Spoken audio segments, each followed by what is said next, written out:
Howdy, y'all. Welcome to Liberty Libations number 91. No one popped a top. That was really depressing. Everyone has glasses. This is sad. I'm very sophisticated tonight. That was Nick. That was pretty close. That was pretty close. I Zane, was doing what I could to help you out. Zane, what are you drinking, man? Well, I was paid off by the Russians, so I've got a double Moscow Mule. Perfect. You, along with apparently every other commentator on the internet, apparently has been paid off by the Russians. So, Alden, what are you drinking? I got a Long Beach iced tea. What? The only difference between a Long Island and a Long Beach is like instead of Coke, use cranberry. Interesting. I don't know. I had no idea there was a difference. I didn't even know there was a Long Beach iced tea. Yeah, I ran out of Coke. Nick, do you have your desk whiskey? No, it's more mead from the fridge. Mead. Freaking love some mead. I got a lot of it, and I bought a 5-gallon car. Boy, I'm gonna make a big run at some point soon. So maybe this weekend start a run of some fall themed stuff. So I've got pumpkin spice. That sounds great. I was gonna go. It's probably too quick to do that, so I was gonna go like a sizer. All right. Do apple. All right. Well, we're gonna welcome back to the stage Charlie, our guest for the evening. Assuming that there we go. Ladies and gentlemen, Charlie, can you hear us, buddy? I'm back. How you doing? Are you drinking? What are you drinking tonight? I can hear you. Elysian Space Dust, one of the best IPAs in the country. Oh, Stephen would be so proud. If Stephen were here right now, he would be extremely excited that you were drinking an IPA. That's out of Seattle. It's an IPA, and IPA. Glad to represent. So. Yeah, that's my old. How am I related to you?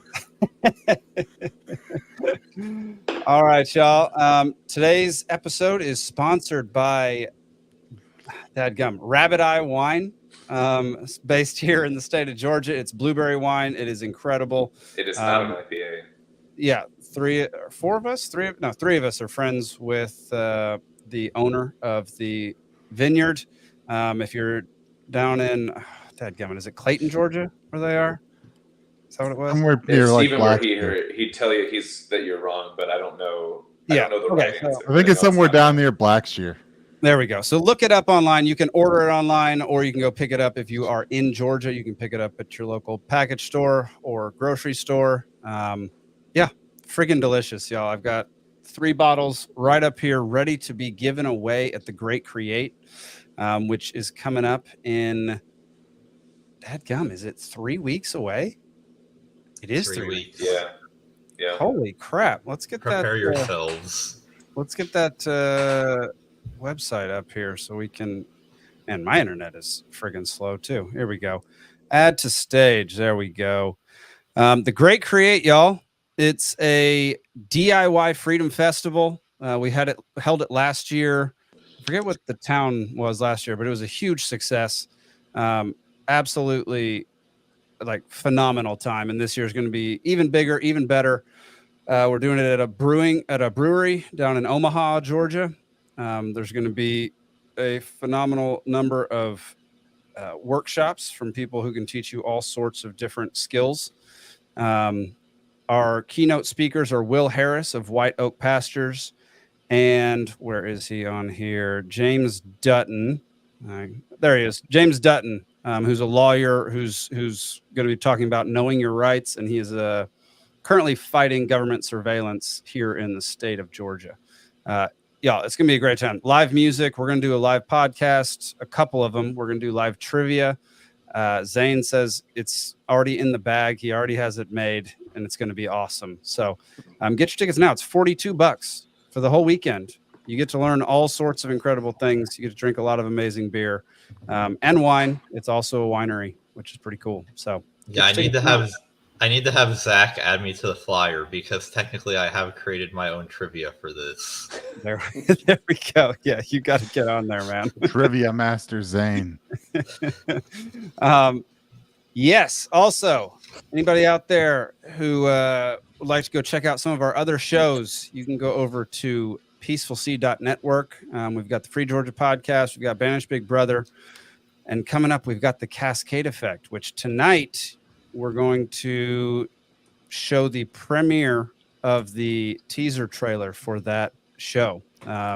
It's only 1 minute long, so just, oh, there's Zane muting himself and sneezing in the background. And as You coming caught up me. a little bit, a little bit in the future, magical manhole covers, where we just discuss the history of manhole covers going back to ancient Rome. How do I mute Nick? There we go. Yeah, at least I muted myself. All right. Yeah. So that'll do it for the housekeeping for tonight, y'all. Go over to peacefulc.network and check out a lot of other stuff. It's great stuff. Okay. Tonight we have our first topic is all about economics, which I thought No, Zane fantasy would football. I mean, y'all, it is opening night of NFL. I don't want to hear bad news tonight. Bad news. No, this is. It's good. Are we talking Oh, about good, the infinite money hack? We can touch on that. That'll be. Who cares, honestly? I missed out. But as far as the NFL goes, Charlie, do you have a team that you support? I think he's on a 4-second delay again. I think Charlie might be frozen, yo. Yeah. Oh, there he is. Well, I'll answer for him, which is that the time that the Browns went 0-16, I lost you. I didn't hear what he you actually said. went to their perfect season parade. Nice. Charlie, you're a Browns fan? Is that correct? Of course, yeah. Cleveland, baby. That's right. Go Browns. Ohio's not Cowboys even a this real weekend. place. Man, that's a more miserable existence than being a Cowboys fan, I think, and that's a hard thing to accomplish. In terms of championships to show instead for of fandom. the entire country hating you, we just all think it doesn't exist and kind of not. pity you. Not more miserable. All right, let's Their get defense should into be It's the pity that makes it okay. The redeeming pity. Okay, let's see. We're going to get into our first video of the night. This is Justin Trudeau, just talking something that he knows a lot about, talking economics. He knows everything about it. He makes a whole lot of sense when he talks about it. So here's him explaining a little bit about economics to some random construction worker. We got donuts over here if you want to thank you for your hard work. I can bring some for my kids here. Right? The 25% tariffs we just brought in on Chinese steel to help you out. That's going to keep my job, Dad.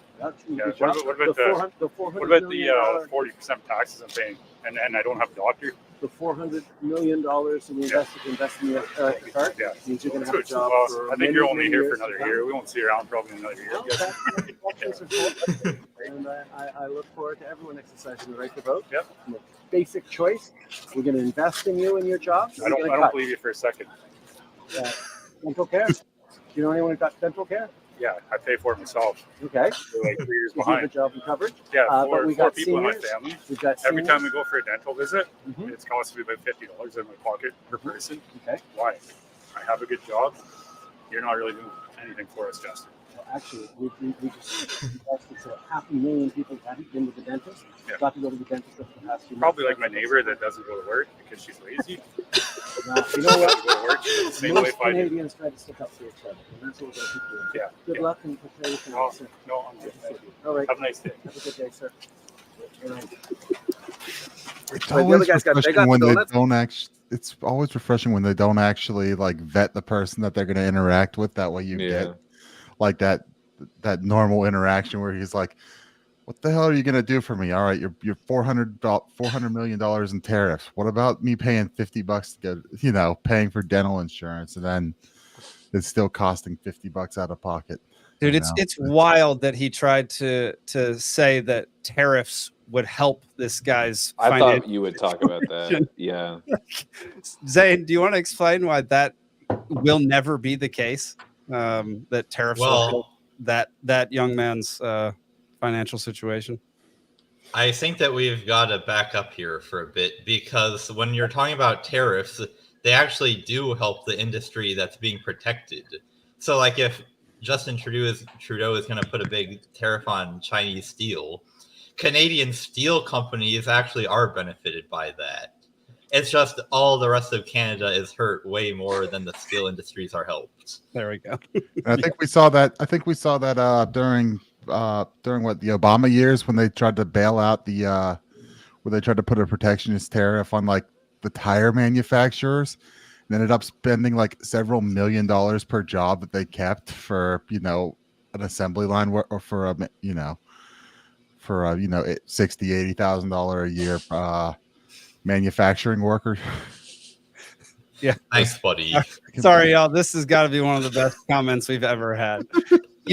Buddy says, even when Zane talks, it just sounds like math. That is freaking perfect. That's so good. Yeah, Zane's right that, I mean, you do get some, you know, the Canadian Steel Company can have higher prices and be more profitable, but yeah, but they're only going to be profitable for if people can actually afford the steel, and like they're not. That's just not right. There's a lot of inelastic demand on steel, though, right? That's why it works in certain industries. All I'm saying is that if I were a politician talking to a steel worker and I was a statist like Justin Trudeau is, I probably would bring up the fact that I was going to put a tariff on Chinese steel, because this average steel worker is probably not going to be able to, or is not going to complete the long chains of reasoning necessary to understand why tariffs are bad for the overall economy, but he is going to understand the simple fact that they are good for the narrow steel industry. So that's probably why Trudeau was so flummoxed when this random guy started talking about, you know, dental care and 40% taxes, because that's not what Trudeau was really there to talk about. He was there to get his soundbite. And when the worker was not letting him have it, he just got very confused and started talking about the tariffs again, even though that had nothing to do with the 40% income tax that the guy was actually talking about. Yes. It's almost like kind of seeing through some of the bullshit. Like, yeah, what you're saying, you know, you can benefit me in this way, blah, blah, blah. But like, there's still real issues that you're not even talking about by being here or doing anything, like, you know, like we see it here too, you know, 40% taxes, or at least like, you know, here it's what, 20-30% plus then state taxes in places and sales tax and this tax and that tax. And it's like, you know, the majority of what you make goes to some government somewhere, just all in taxes on top of everything that you do. And it's like, let's not forget how evil the Canadian healthcare system is, where it's literally the case that it's easier to get your dog an x-ray than it is for you to get an x-ray. Yeah. Because veterinary services are still privately run. So you can just take your dog to the private vet and pay your money and get the x-ray. But if you, God forbid, need an x-ray, you've got to wait in the line. And the line, unless you want to unalive yourself, then you go straight to the line on. Oh, well, that's expedited processing on that. Did you hear about the story that somebody called? I don't know if this happened in Canada or somewhere else, but it's like there was this veteran that was calling in trying to get care for PTSD, and the person like at the hospital was like, well, we don't have any mental health resources for you, but have you considered killing yourself? Oh man, we had a whole episode where we kind of talked about countries like Canada, especially like pushing this as an option. Yeah, in general, I don't know about this exact. Yeah, we don't need to go back down the Canada medical assistance in dying path again, but that is about the one service it seems you can get without having to wait in a long line. When Trudeau and politicians like Trudeau talk and they have this like Zane said, they're like pushing this one little soundbite, they have this like one little thing they want to say, and if anyone doesn't fall like exactly in step with what they want them to say, they just keep hammering the same point. Like they have no way of talking like a human being about any other thing else. It reminds me of like the Truman Show, when his wife would be like randomly trying to like force an ad for like this coffee I found or whatever, and he's like, who are you talking to? Like that's how I feel like when these people talk, they're so fake and just like one track, and it's so annoying. Anyway, yeah, that's good, Charlie. I think the delay went away, man. I think you're. I moved rooms. Hey, you saw me shuffling around. but There we go. Yes. Okay. Okay. Perfect. All right. Good. Chime I'm in glad you're not anytime, going to man. be excluded from the conversation. So, do you have Yeah, anything to okay. say about Trudeau talking to this steelworker? Yeah, I saw this clip the other day, and what's really striking is just the guy's frustration just absolutely bleeds through this pic. I mean, I know you guys were, this video, I know you guys were laughing, but to me, I was just like, Yeah. Trudeau is an international celebrity, right? And to most people, even if they hate someone, in front of celebrity, they'll melt a little bit. So clearly this guy, has a lot of principle, backbone, and was very frustrated to stand there and give it to him straight like that. So good for him. And it just shows how frustrated Canadian politicians, the Canadian people are frustrated with their politicians. Mm-hmm. I think there's a debate to be had about the tariffs protecting the right industries. If you're protecting, if it's really important for Canadians to have steel working jobs, that's more important than maybe the Canadian stock market. But Ooh, right, get the out. idea that what's that? You just No, got I booed. just by gave you a Zane. hard time. Your cousin's saying you need to learn that you need to read economics in one lesson, I think. Oh, well, yeah. Okay. Well, fair enough. I know. I'm sure he's read more economics than me. But Oh no! Zane, did you just remove I'm your sorry. cousin from the Yeah. from the chat? No, I didn't do that. Was so funny. Wow, that was almost like when you get a dissenting Damn, Zane, opinion that's on cold. CNN, and we're No, like, I I'm didn't sorry, do we that. That lost wasn't him, me. Who did that? Yeah, that was friggin' perfect timing. No, he, Was that just his internet going out? Yeah, I think. here, I'm so. flipping. There we go. That's better. I like this. Cold. All right, Charlie, Zane. can you hear us, man? That was just the funniest timing I've ever seen. That was terrible. Yeah. We'll let him reboot here. Yeah, there we go. All right. The next. am I we back? got, You are back. Okay. yeah, you're back. You're back. Yeah. So the next one we're going to you talk guys about. disagree with me on one thing, and then you boot me. That's what we were. That was talking about. all Zane. He's like, I can't have him here. Zane, I know. I was like that. Yeah, we're getting as bad as CNN. We just can't have a dissenting opinion on this show. I'm No. sorry. I wish I had that level of control over the stream. You do it. continue- Yeah. Finish your thought, Charlie. You were almost done, I think. All I was doing was appealing to that pretty classic line, that the economy is to serve us, and we're not here to serve the economy. I just said there's some argument to be made for some where tariffs might be important to protect some industries, but I would definitely defer to Zane on the implications of how far Would to go. you- And that. Would you also well, say that it's important to be able to like field questions, not in a one lane thing, and as Oh, a well, politician answer some concerns like. I already described his celebrity. Clearly, he's so full of himself that he doesn't even think he needs to prepare for any questions at all. So Trudeau is a joke. Yeah. I mean, he's just. That is If you have really more good clips, point. we can laugh at him all day. That is a really good point about the celebrity and like people not actually saying what's on their mind or what they actually think when faced with a like high pressure situation. Mhm.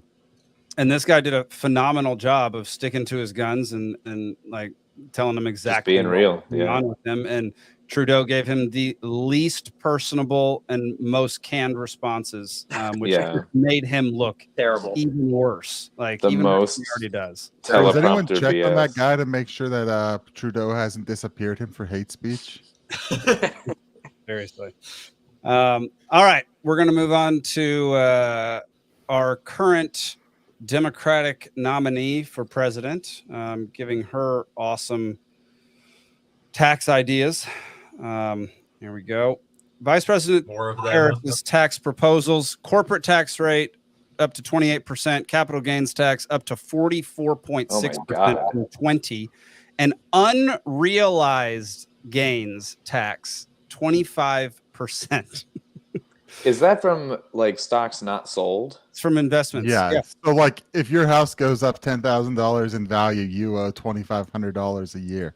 Right. So assets that accumulate value, but are Even not if even if you liquidated. don't sell it, if they say, hey, your house went up $10,000 in We value, already that's- have property boom. tax. Which she's been I know saying- this is another tax on top of that. If Oh your my stocks go up, God, dude. Yep. yeah, if your And stocks she's go been up saying 10%, her whole plan is to boost the economy and help small businesses, and Donald Trump will do nothing for small businesses and all this garbage. Meanwhile, she's taxing money that you don't actually have. It's wild. Yeah, we're taxing. you help the exactly economy money by you don't even- stealing everyone's money and then giving, I guess, first-time home buyers $25,000 so that they can. Sunquack nailed it. It's I did not get sounds like the $25,000. Bitcoin and homeowning tax. You're Well, you don't have it because we don't have a president, Kamala Harris, who's promising to give first-time home buyers $25,000 towards. I should have waited a year. you should have waited. Well, I mean, Well, she you know, your promises a prices lot will of be at things. least $25,000 higher. Come Oh, on. there you go. Yeah. So it'll come now out in a when while. we factor in a 25% unrealized gain tax on that already, you know, that's Yeah. Yeah, and then you get to tax the fact that now home prices are higher because people have more money to spend on the houses. So that's really awesome. Yeah. But what I was struggling to understand about those tax rates, even on their own terms, is how do you have a capital gains tax rate that's different from the unrealized capital gains tax rate? Because if you're paying a 25% unrealized capital gains tax every year on your stocks, and then you sell the stock and realize the gains, how do you actually pay any tax on that? Because you've already been paying the tax on the capital gains the entire time you've had it. Like, do they then come in and say, well, we were only taxing the unrealized gains at 25%, so now we're going to come back and collect the rest of the 44% now that you've actually realized it? Do I we mean, have it's just- difference between yeah, the 44 and so- that? Or? So I would guess that you'd probably get the extra, what is it, 19% on top of the on top of the unrealized capital gains whenever you then realize the gain. So that would be best This is case such a- scenario. that would be Because best worst case scenario would be they would just tax it all over again, and you'd pay 44 additional percent on your gains. Yeah, and it I'm going to create a religion. so wild because, like, I don't know, it's like tax my capital gains in Bitcoin. Like, I don't know, prove what I own. Yep, there you You go. know? Uh, 100%. Taxing unrealized gains is Economically in no way retarded. Economically retarded. Like you cannot do that. That will cripple the economy. No one will have any money to actually invest in their own lives. Like it will create it'll create a vacuum and it just will it'll decimate the economy. It'll be fine, Jake, because Kamala will just take all this money and then give everyone everything they need. Oh, that's right. I forgot she That's was. how giving it all economic back to us. prosperity how it works. Yeah, the government takes all your money and then gives you what they think you need. Yeah, Jake, why do you hate sharing so much? My bad. But My anyway, bad.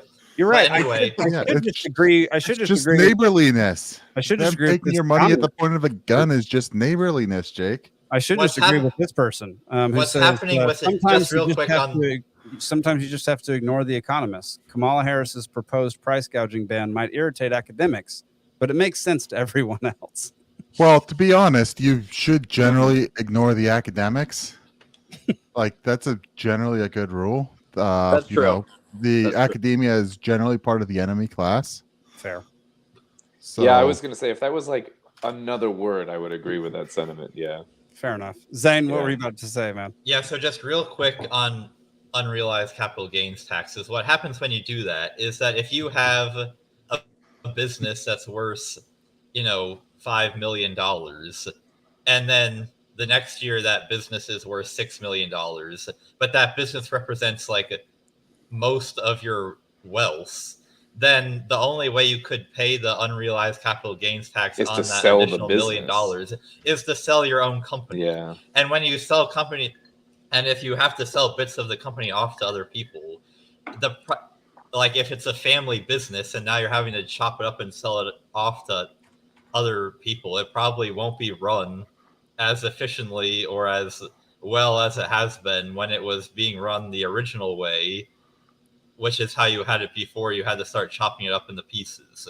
But so, also, like, when yeah, you're talking so about they're, family they're, businesses, you're they're not taxing. You're already paying back debt on any business that's over $5 million. I mean, you have to have some form of debt that you're paying off every year, right? So there's most of that on the balance sheet. There's nothing to sell. Even there's nothing to be done. It doesn't make any sense. Their level of economic sophistication. You can have a is done to valuation go of a up. company, which is, it gets hard when you're talking about things that aren't publicly traded, but a privately owned company can be an ass load of debt. But depending on the industry, I mean, if you're talking the value could be a multiplier of revenue, and so it could be in debt, and you could say, well, the cash balances are negative, but the company could still have value because there's all the other things involved with it. But maybe then you can write off some of that debt. But it gets really, really complicated on how do you value something. Yeah. Well, that this is kind of what I was talking price. about last week, where the valuation of a company is just a projection of all of the future money that you're going to get out of the company. Right. So if a company's valuation goes from 5 million to 6 million, that means that 1 year we think that the value of all the cash you're going to get out of the company is worth 5 million compared to all the money you'll have to pay to keep it running. And now it's 6 million. So, okay, now your wealth has increased by 1 million, so now we're going to tax it. But the only reason that additional $1 million in wealth exists is because of what people will think is going to happen in the future. So if you make people sell off parts of their company to pay a tax on unrealized capital gains, then you'll destroy the company's ability to make the money that was causing the company to be valued more to begin with. Yeah.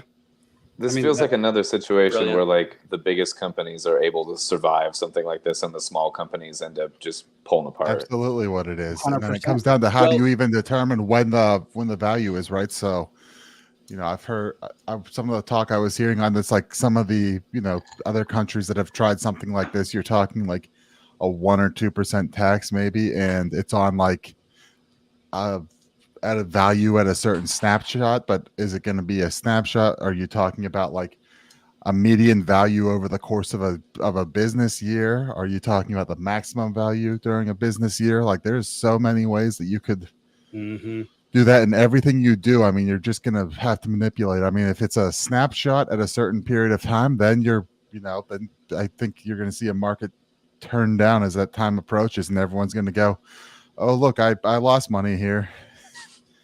Or it's a fugazi. Then buy it all back up or whatever. Right? There's all kinds of games. So you can keep going.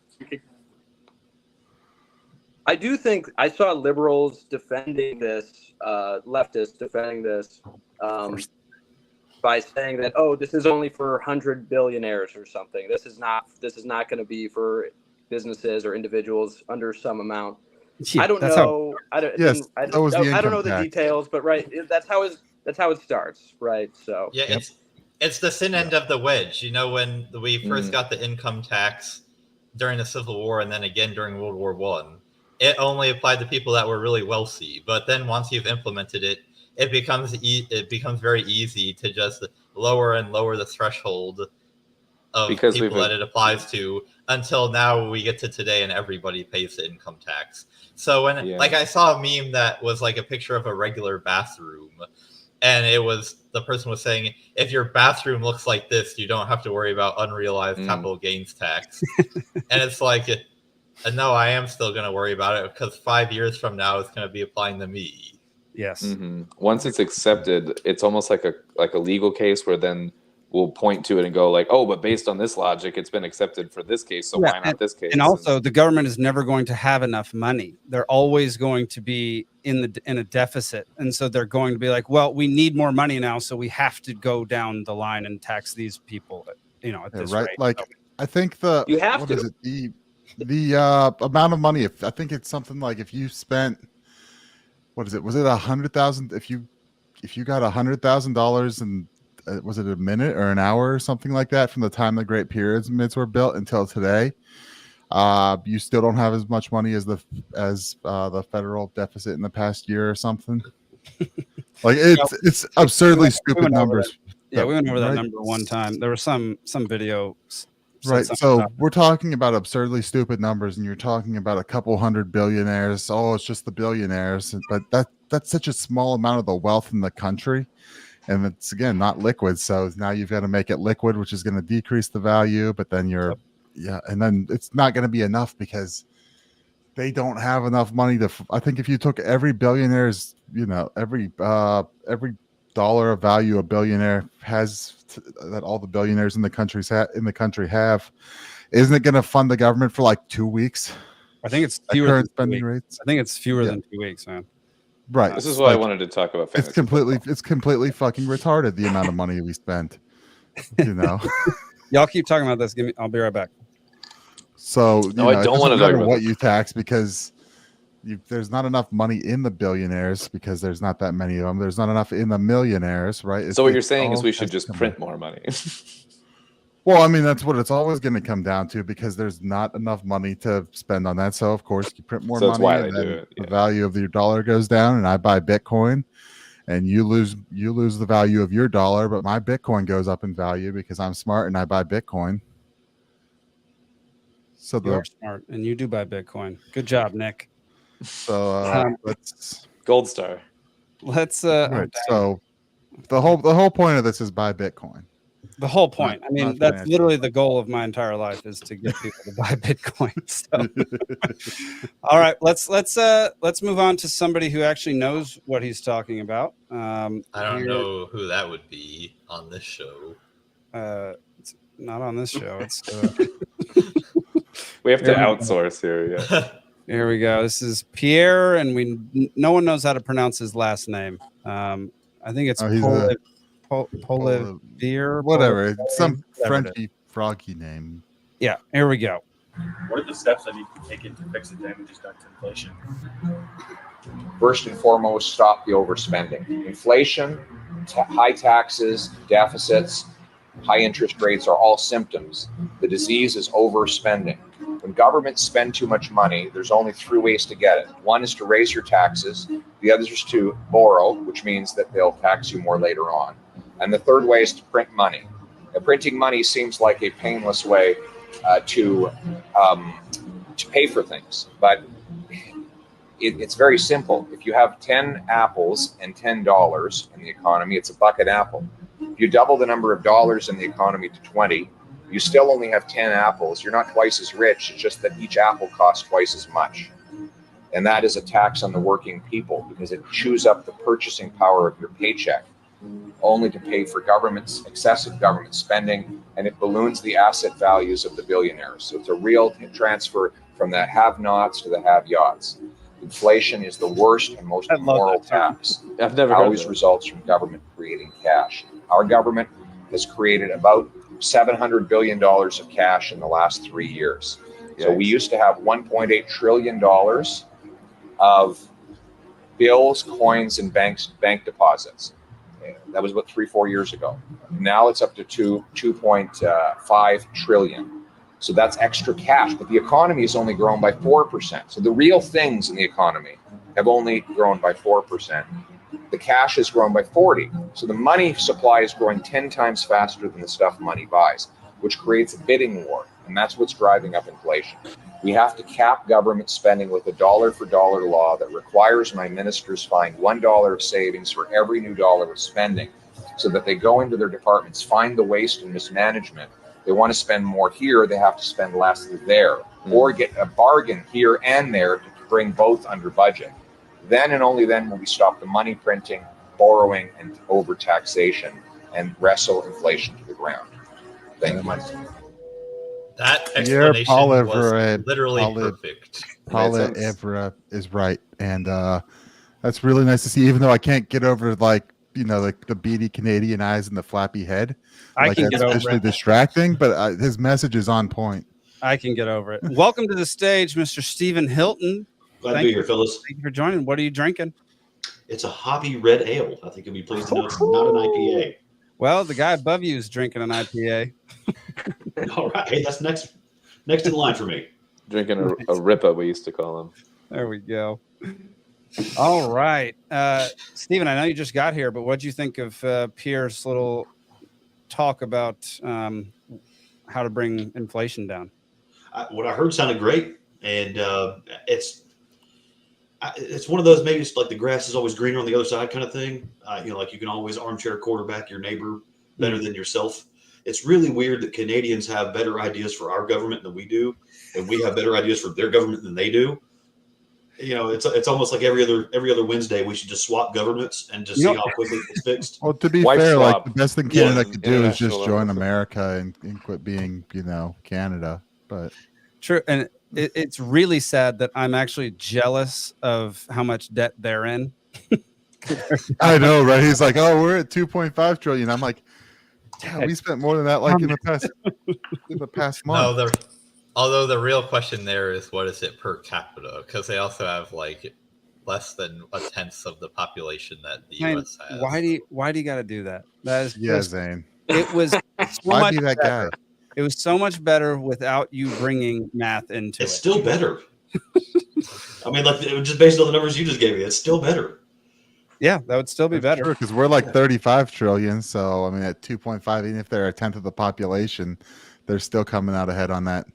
Now they also aren't the currency of the world, so they're not the economic power. There you go. Yeah. You also have to. So we get the effects that we have the ability to do that because there's an artificial demand at the point of the U.S. military gun to keep buying dollars and dollar-denominated assets. Well, they if only the Canadian military started building bases all over the world, then they could print more money. Oh, sorry, guy. Sorry, guy. Gotta build this base here. They have more than 10% of our population, Zane. It's almost 12%. They have 40 million people. A rare mistake. That's a lot of buddies. That's a lot of guys, buddy. That's buddy, friend. Well, yeah, I mean, it is sad that like one of the presidential candidates is basically trying to just decimate the economy, and Trump isn't doing much better where that's concerned. He's not going to implement any real policies that will actually help us. On the other hand, Pierre definitely seems like he's got a good grip on basic economics and will actually. So you saying we should probably just go elect Pierre and move to Canada? Can we just bring him down here? Can we naturalize him and get him? Well, we could kick all the French Canadians out of Montreal and send them to DC. It's about the same. I mean, if Pierre wants to annex the United States, I think we could help stage that coup. That sounds like a fun war to start. No, what we do is we send all the celebrities that are constantly threatening to move to Canada. We just exile them to Canada, and then the U.S. annexes all of the prairie provinces where all the based Canadians are, and then we'll be all right. Yeah, Alberta is pretty based. Nice. All right, y'all. Before we move on to the next topic, we're going to premiere the trailer of the Cascade Effect. So sit back for 1 minute and enjoy. Actually, before we get started, before we hit play, the Cascade Effect is an anthology podcast. It's a true crime podcast that investigates corruption and negligence that happens in Cascade County, Montana. It's a county notorious for hurting and locking up innocent civilians. They've got one of the highest exoneration rates in the United States.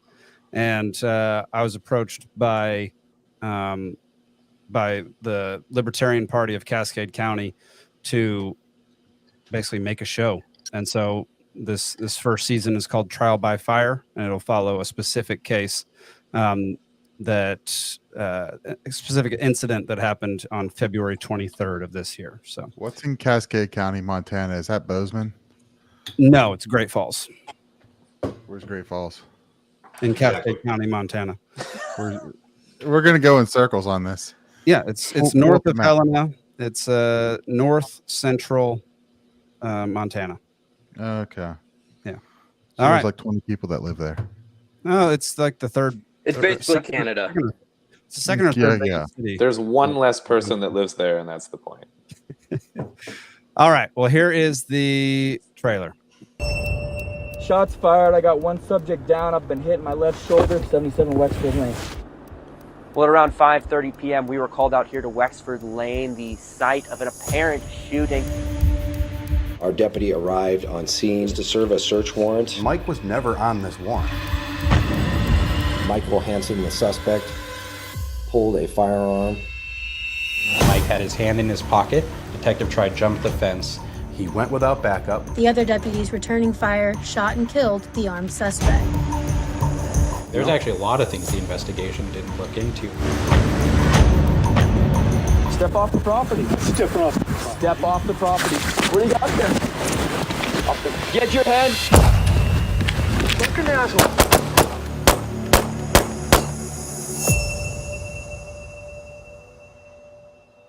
You show me it's a good Step shoot, off the I get it. property.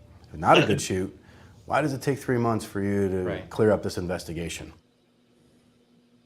So there you go. That's going to be October 1st. First episode will come out. This case is wild, y'all. It's crazy. I've gotten to look at a lot of the documents, and it's kind of wild how completely negligent some of these officers were. The guy went there with no backup, rushed there after getting a same-day search warrant for a woman's property that this guy who ended up being the victim was tending to the property. So he had nothing to do with anything, and he wound up dead. But the cop said the magic word waistband. If a cop says waistband, they get to kill you. He didn't say anything. That word was never uttered. Well, pocket, waistband, whatever. He thought it. Well, if the cop thinks it, then yeah, that's open season. Yeah. Furtive movement, contradicting evidence, contradicting testimonies. It's wild, man. So yeah, I'm looking forward to everybody seeing the outcome of that, and hopefully I'll tune in because it'll premiere October 1st on basically every platform there is. So trying to get a. Is there a reason to listen to it, or is it better to watch it? Like, is the video component going to be better to watch, or is it going to be fine to listen? It'll be fine to listen. Like I'm making specific episodes for audio and for video. They'll cover the same things for each one, but you have to do a few more edits for audio to make sure people know what's going on. So yeah, It'll be on all the podcast platforms, all the video platforms. Hope y'all tune in. Yeah, we'll do. I plan on it. This seems interesting. All right. Let's go to some not creepiness happening in Atlanta. Meet the security robot patrolling an Atlanta neighborhood. This thing weighs 420 pounds and is 5'3". What a coincidence! And rather than being pear-shaped, they're calling it egg-shaped. Although it kind of looks pear-shaped to me, but whatever. It's known as the Night Scope K5 and patrols the Wingate City Lights apartment community in the old Fourth Ward neighborhood. What does it do? So it records everything. Perfect. It has sound sensors. It has thermal sensors. It has basically anything that you could. K5 can identify facial recognition. Use your wireless signal detection to identify mobile devices. Jesus. It's just like a giant Stingray device that also has facial ID. Yeah. Is it bulletproof? And they're pairing it with this sucker who is already patrolling around Atlanta. The robot dog thing, basically from Black Mirror. Yeah. Yep. It's here. Perfect. It's here. Let's see. The robots will also have the ability to respond in an automated fashion, which is really creepy and not at all. And an automated fascism. Fascism. Let's see. Henry Evan thinks it will be beneficial and says he sees the robot rolling around here all the time. This is what's crazy. I wouldn't. This is from somebody named Arturo Lamada. I wouldn't say I've experienced crime here before personally, but I definitely have been in a situation where I've been in the house and I've heard stuff out here. And I've been like, where's that crime robot? I hear about stuff when I'm out of town. Like stuff or crime. Like you hear stuff? Like I hear stuff outside my house. I heard a raccoon in the trash cans and I was like, where? I really wish I had a facial recognition privacy bot around. Well, and so because that's the weird thing about all this. I was going to say, those of you not familiar with Atlanta, if you go all the way back to, the birth, when we migrated from booty rap to trap music in the late 90s, they all started talking about the police zones. Pastor Troy would always talk about, zone 3 and zone 4 and all that kind of stuff. This is in zone 6. So this is one of those areas where they definitely do not patrol unless someone is dead or dying. Because, you look at Zone 6, other neighborhoods, Eastlake, Edgewood, Emory Village, Glenwood Park, Grant Park, Inman Park, Little 5 Points. Everywhere in Atlanta, you do not want to be when the sun goes down. Yeah, true. Somebody for the ACLU, Jay Stanley, actually said something legit, which he says, powerful bundle of surveillance technologies, but it also observes the activities of non-criminals, which might make some people uneasy, he said. Some people. I don't know that Americans want to live in a world where there's one of these on every block, but if there were, they could trace everywhere you are all the time. This is a good reason to get out of the cities because that's where they'll be patrolling, in the cities, not out here in the wait till they figure out how to hack it. On the edge of the rural areas.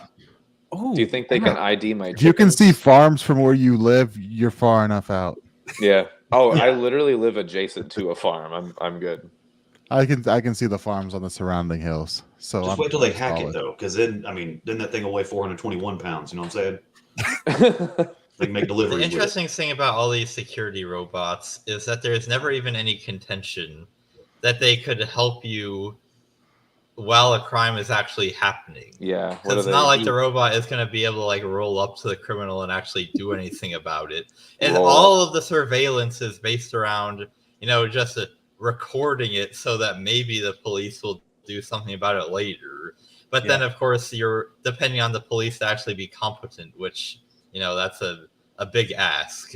So, of course, what will end up happening is that anytime there's actual crime, the police will be like, oh, we can't really see the guy's face, but they're actually too lazy to actually do anything. But, if the FBI wants to know somebody's whereabouts, who's just walking around, I'm sure that they'll be able to get all the access to those cameras. So people are always under the impression that more surveillance will suppress crime. And I think that that's just really naive.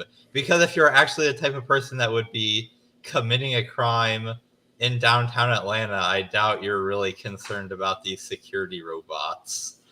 And so and maybe this could be, a way that we try to convince people that aren't as up to speed on surveillance technologies as we are about why these things are bad, which is that they're not even going to be effective at the thing that is the supposed reason why they're here, which is to stop crime. It's a 400-pound Roomba that doesn't clean. I don't like it. Yeah, no, I hate it. I don't know why you would want this. Like, I understand the very, very base reasoning for it, but if you just move just slightly below surface level, no good will come of this. No. And it will just be a waste of money. What if it had a taser and a net gun on it? If it did, I would honestly think maybe that would be better, because then at least it could theoretically fight crime. Yeah, as long as it didn't have a gun. Did y'all see the video of that guy? He's a social media dude who has one of these robot dogs with a flamethrower on it, and the robot dog stopped listening to him and started trying to shoot him with a flamethrower. Oh, I didn't see that. He had to go jump in the pool, and it kept shooting him with the flamethrower. That had to be set up, right? Dude, it didn't look like it was set up. He looked terrified, and was running away from it and couldn't get it. That's how you get clicks, though. You got to be living right on the edge to get those to get those eyeballs. Maybe it's a bad idea regardless. It's right. Like this is the same, the internet forces you to do crazy things like the Chase Bank infinite money hack that people are realizing is now just called check fraud. There's this crazy hack where if you go into a bank with a gun, they'll just give you money. That's a life hack, man. That's wonderful. Yeah, it's just it happens to be known as armed robbery. Charlie, do you have anything you want to add on 400-pound security robots? Yeah, I think I would make 2 points. One, I would disagree with Zane on one thing. I don't think it's necessarily naive to believe that surveillance is a legitimate deterrence of criminal behavior. I think everything that we do when we do something wrong, we do it when we're hoping we're not going to get caught. I mean, I've played Skyrim. I don't think people tend to watch porn when someone else is in the room. Generally speaking, I don't know. I can't speak for everyone. That's your thing. Yeah. I think it's a pretty. There's something to be said for surveillance, but this situation in particular says more to me about the bloating of the bureaucracy than anything. I mean, who in their right mind greenlit this project? Who thought it was a good use of taxpayer money? It's certainly not someone who would be is it taxpayer money or is it private, on the corner every day dealing with the community. It's not someone who has been. I don't know. I thought it was taxpayer money.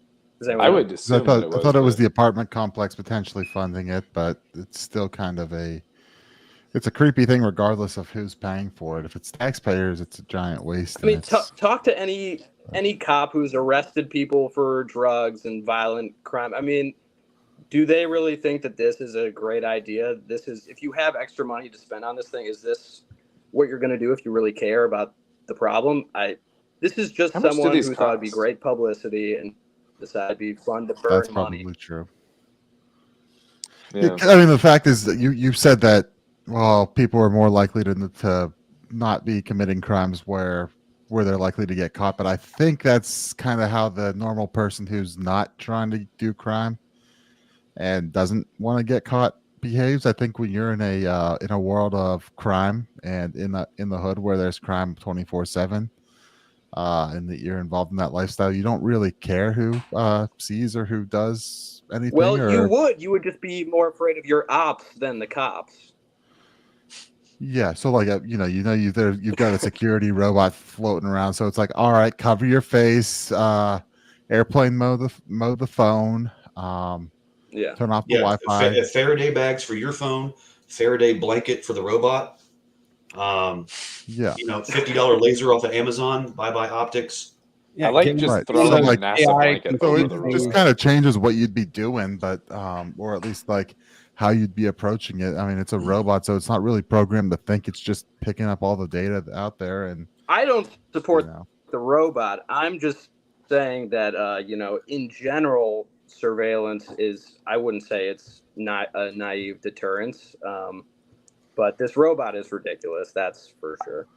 I hear what you're saying. On the margin, it's deterrence. I'm saying there's a significant of people who are not on the margin who are going to commit crimes. I think that as libertarians, I think we're more concerned with the is it worth it factor, the whatever the amount of deterrence there is versus the infringement on the civil liberties of people that are not committing crimes. Of course. I mean, yeah. If you had 1 million cops on the street and one criminal, then clearly that's not going to happen. That's right. That's not. I dare you to steal that practical discussion. There's some the principles of what's going on. There's some neighborhoods around Grant Park that wait till they find out how much copper and silver are inside these things. Oh God! Wouldn't that be ironic? Or gold on those circuit boards. Yeah, exactly. There's all kinds of stuff, I'm sure. Yeah, that's why I was like, how much does it cost to make these things? Because I'm wondering about. I tried to look it up. It's very under wraps. I can't find it. Because it's a lot. To your point, I'm never entirely sure that Alden isn't watching porn while we're on this show. Like, I'm not even entirely sure. I think it's like right next to Are you frame. declaring him the Jeffrey Cuban of the show? That's why he has to use his iPad to actually be on the stream. Because I need my monitor free. I have priorities for what gets the bigger screen. But then the slippery slope aspect, right? Because what's the next step? Okay, because surveillance, identification, records keeping, logging of data. That's always step one, right? Because this is why we don't have some form of red flag law. This is why we don't have gun control. This is exactly what happened to Australia with their gun rights. First, it's a registry, then it's a confiscation, right? And so with this, it's if your SIM card is in proximity to a crime, well, all it takes is a certain spike in crime detected by these things, and your SIM card being within proximity of certain crimes, regardless of the fact that you just live in a bad neighborhood, you can't fix that. And then all of a sudden, they just deactivate your phone until you pay a $500 fine. Yep. Hey, you have to check into probate court and answer for your presence last night. What's your alibi for this date and time? Your phone's deactivated until you come talk to us. It reminds me of like the Ring doorbell thing we talked about like months ago, where there was like the guy, the Ring doorbell thought it recorded him saying a racial slur, and so it like shut down all of his, access to his devices and stuff and whatever. But yeah, it's wild. But it's like, and it wasn't even true. You've got, and you start talking surveillance. I mean, you've got the shot spotters that are in every city at this point. I think where, they detect gun discharges and determine the general area, and then you've got the Stingray devices they record picking up all the 24/7. phone calls. The shot. Now you've got dogs and you've got these other robots and stuff. It's like it's step by step, right? You think, oh well, shot spotter, all it's going to do is detect if a firearm goes off and say where, but then the next step and next step and next step and next thing you know, you're fighting robot dogs in a post-apocalyptic world. Yep. Well, and here's another thing too. Of course. Here's a slippery slope on how to roll this back, pun intended. This thing cruises down the street, and then a Freedom of Information Act request. The first naked miner you see in a window without the blinds pulled down, it's game over for these robots, dude. You got the Epstein Bot 9000 rolling down the road. How do we set this up with like some 10-year-old dummy? Some like fake 10-year-old, so that these things get banned from the streets. I want to just see like a turf war, like a gang thing, just like go out and just like destroy these things. Like, I would love that. Let's get the Venezuelan gangs in Colorado to come down and take care of them for us. The Bloods and the Crips finally unite to defeat. Yeah, that is a great 420-pound, 5'7". Yeah. Dude, that's a good, we got okay, Charlie. We're gonna write a movie together. This is why we need to get. This is why young Thug needs to be acquitted right now and get back on the streets to handle this. There we go. He's the hero we need. Well, y'all. Speaking of, Rich Homie Quan is dead, I guess. All this surveillance stuff. I was able to watch Elizabeth Melton's Smart City documentary last night, the full thing, and it is terrifying. I highly recommend for those who can't make the Great Create to watch the full thing all in one go. She has broken it up into different parts. And so you can go onto her Odyssey channel, which is Zen Libertarian. Is it only on Odyssey or is it on? I believe it's just on. I believe it's just on Odyssey. I'm not sure, honestly. But you can go on Odyssey. You can check it out. This amount of things that this documentary covers is wild. Like I shot one of the interviews for her, and the stuff that I learned was insane. And like, she has very reputable people in this documentary telling, like, who have worked on some of these projects, and then decided they needed to come forward and actually speak out against it. And so highly recommend y'all going to check that out, because it's all about smart cities, government surveillance, and we need to protect these people. Oh yeah.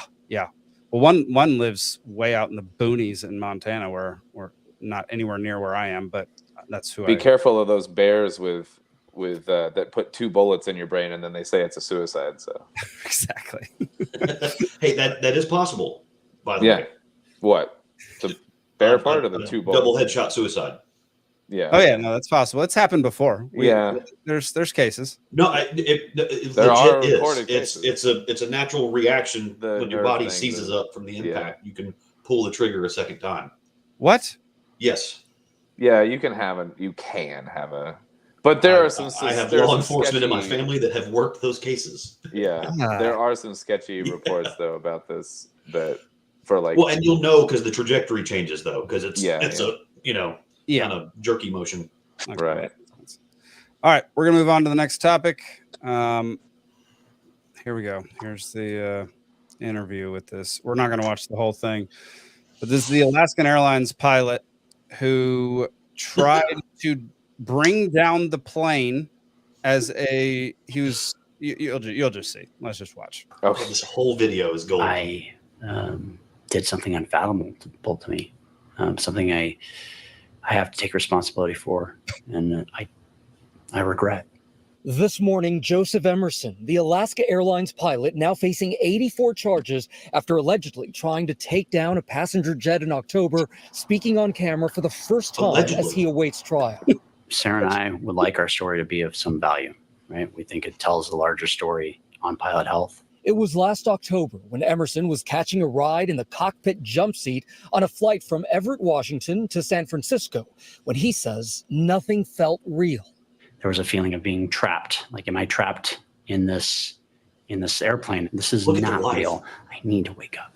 Emerson says he had taken psychedelic mushrooms for the first time 2 days before the flight, thinking they might help with depression, but believes he was still hallucinating during that flight. He stood up and pulled handles in the cockpit that are meant to shut off the engines in the case of a fire. It didn't work, and if it had, that could have brought the plane down. Okay, let's pause right there. So there are two problems with that. One, he tried to bring the plane down. Two, something that should have shut the engines down didn't shut the engines down. Like, I feel like Alaskan needs to look into that as well. Yeah, that. Well, are these on Boeings? I don't know.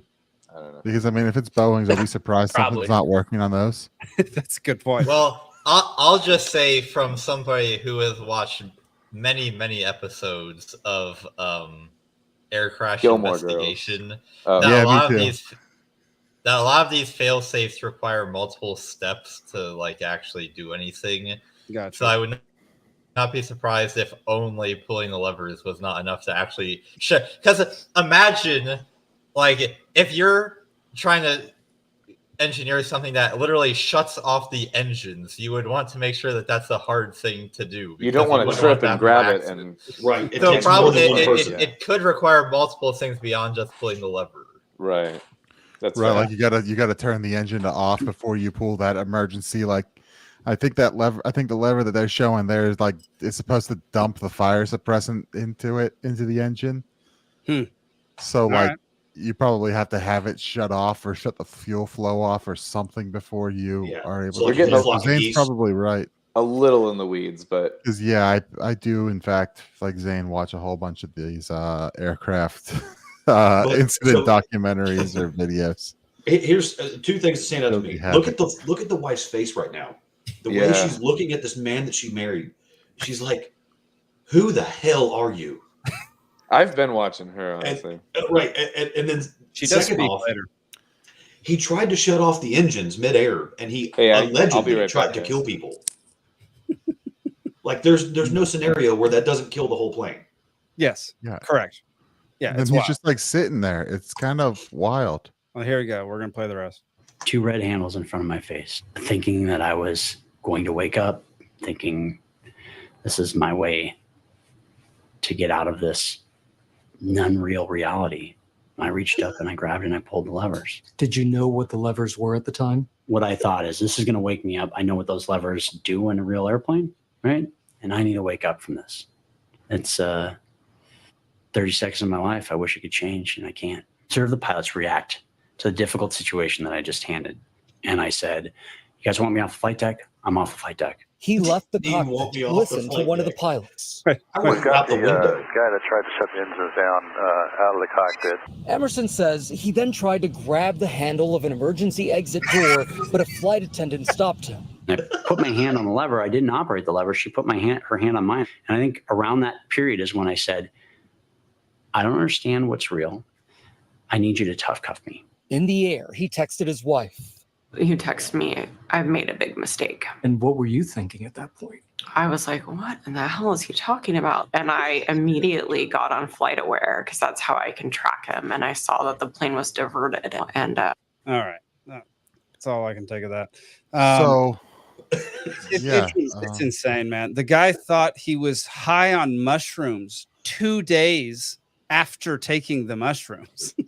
Well, That doesn't so sound real. the second minute or the last minute and a half, 2 minutes of that video, they talk about how the New York Times is filming a documentary called Lie to Fly, where they address this pervasive culture within the aviation community where you're not allowed to admit you have mental health issues or you'll lose your job. Mm-hmm. Yeah, I've seen that. Yes, you will. Yeah, I mean, you will, but it's all about incentives, right? All of life is incentives. And the issue, so let's say you have a population of pilots, some of whom develop mental health issues. And so you obviously want to make sure that none of the pilots are having mental health issues. But also, if you just fire them immediately, then the incentive is, well, if I have this mental health issue, better do absolutely nothing about it, or else I'll be fired, which could end up making it even worse. So there is a very fine balancing act to be done where you want people not to fly if they're having, these mental health issues, but you also want to make sure that people that are having mental health issues admit to having them instead of trying to hide them because they're afraid of being fired. Right. This is where you need to have some insurance plan on your pilots, which are highly skilled individuals with a lot of training behind them. And they do. And they have unions. Where if you do end up having mental health issues, let the insurance take over the pay, have the insurance to take over the paycheck until you're either medically cleared or you're forced into some sort of medical retirement because of that. I mean, we've seen other instances like that plane in France that the pilot just crashed it into a mountainside in a suicide. That's Lufthansa. That's a whole different story. That whole airline has problems. Yeah. So Korean Air did it like 7 times. It was a subsidiary of Lufthansa, wasn't it? I think so. Yeah. Yeah, it wasn't Lufthansa themselves, but regardless, you've seen these incidents before.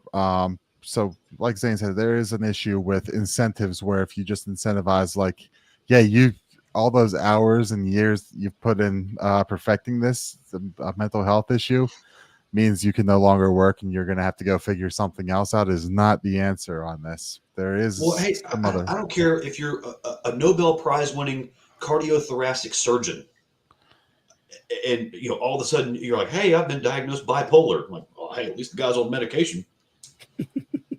No, let somebody else do the operation, please. Thank you. Yeah. Right. There's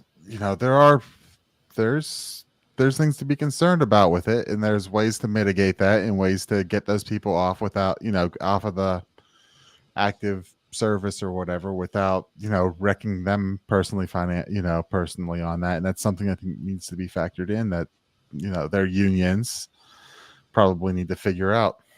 Well, and one of the classic parts of this video too, toward the end, they had an NTSB hearing, and one of the NTSB reps was even asking. He says, "Well, would you rather have a pilot with depression that's untreated in the cockpit, or a pilot with depression that's on medication in the cockpit?" And I'm like, "I'd rather have a totally fine pilot." Yeah, but that's not the choice. That you're picking an option that's not available. Oh yeah, well, hey, I'm going on a blind date with a psychopath, but at least she had a healthy breakfast.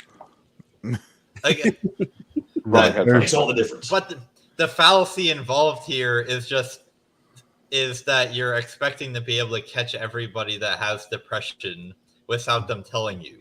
But in these cases where it's possible to have a mental health condition and hide it, there's again a balancing act where you want to incentivize. You have to incent the pilot to tell you about their own condition, which is not something that they're going to do easily. Well, I get that too. And especially since like Sandy Hook and all that kind of stuff, it's been all in our media nationally to like seek mental health help. You know, we got to normalize getting mental help, blah, blah, blah. You know, normalize therapy, all that kind of stuff, which, I mean, really for dudes, it's get with your buddies, go drink some whiskey, wake up, shoot some guns. I disagree. I don't go fishing. I mean, there's other things as well. But physical exercise. Get out in nature, go touch grass, something like that. But what they don't tell you for all the non-pilots out there, if you actually start getting treated for something, and in order for your health insurance to cover it, your mental health professional has to have you diagnosed with something to have a whole treatment protocol laid before you.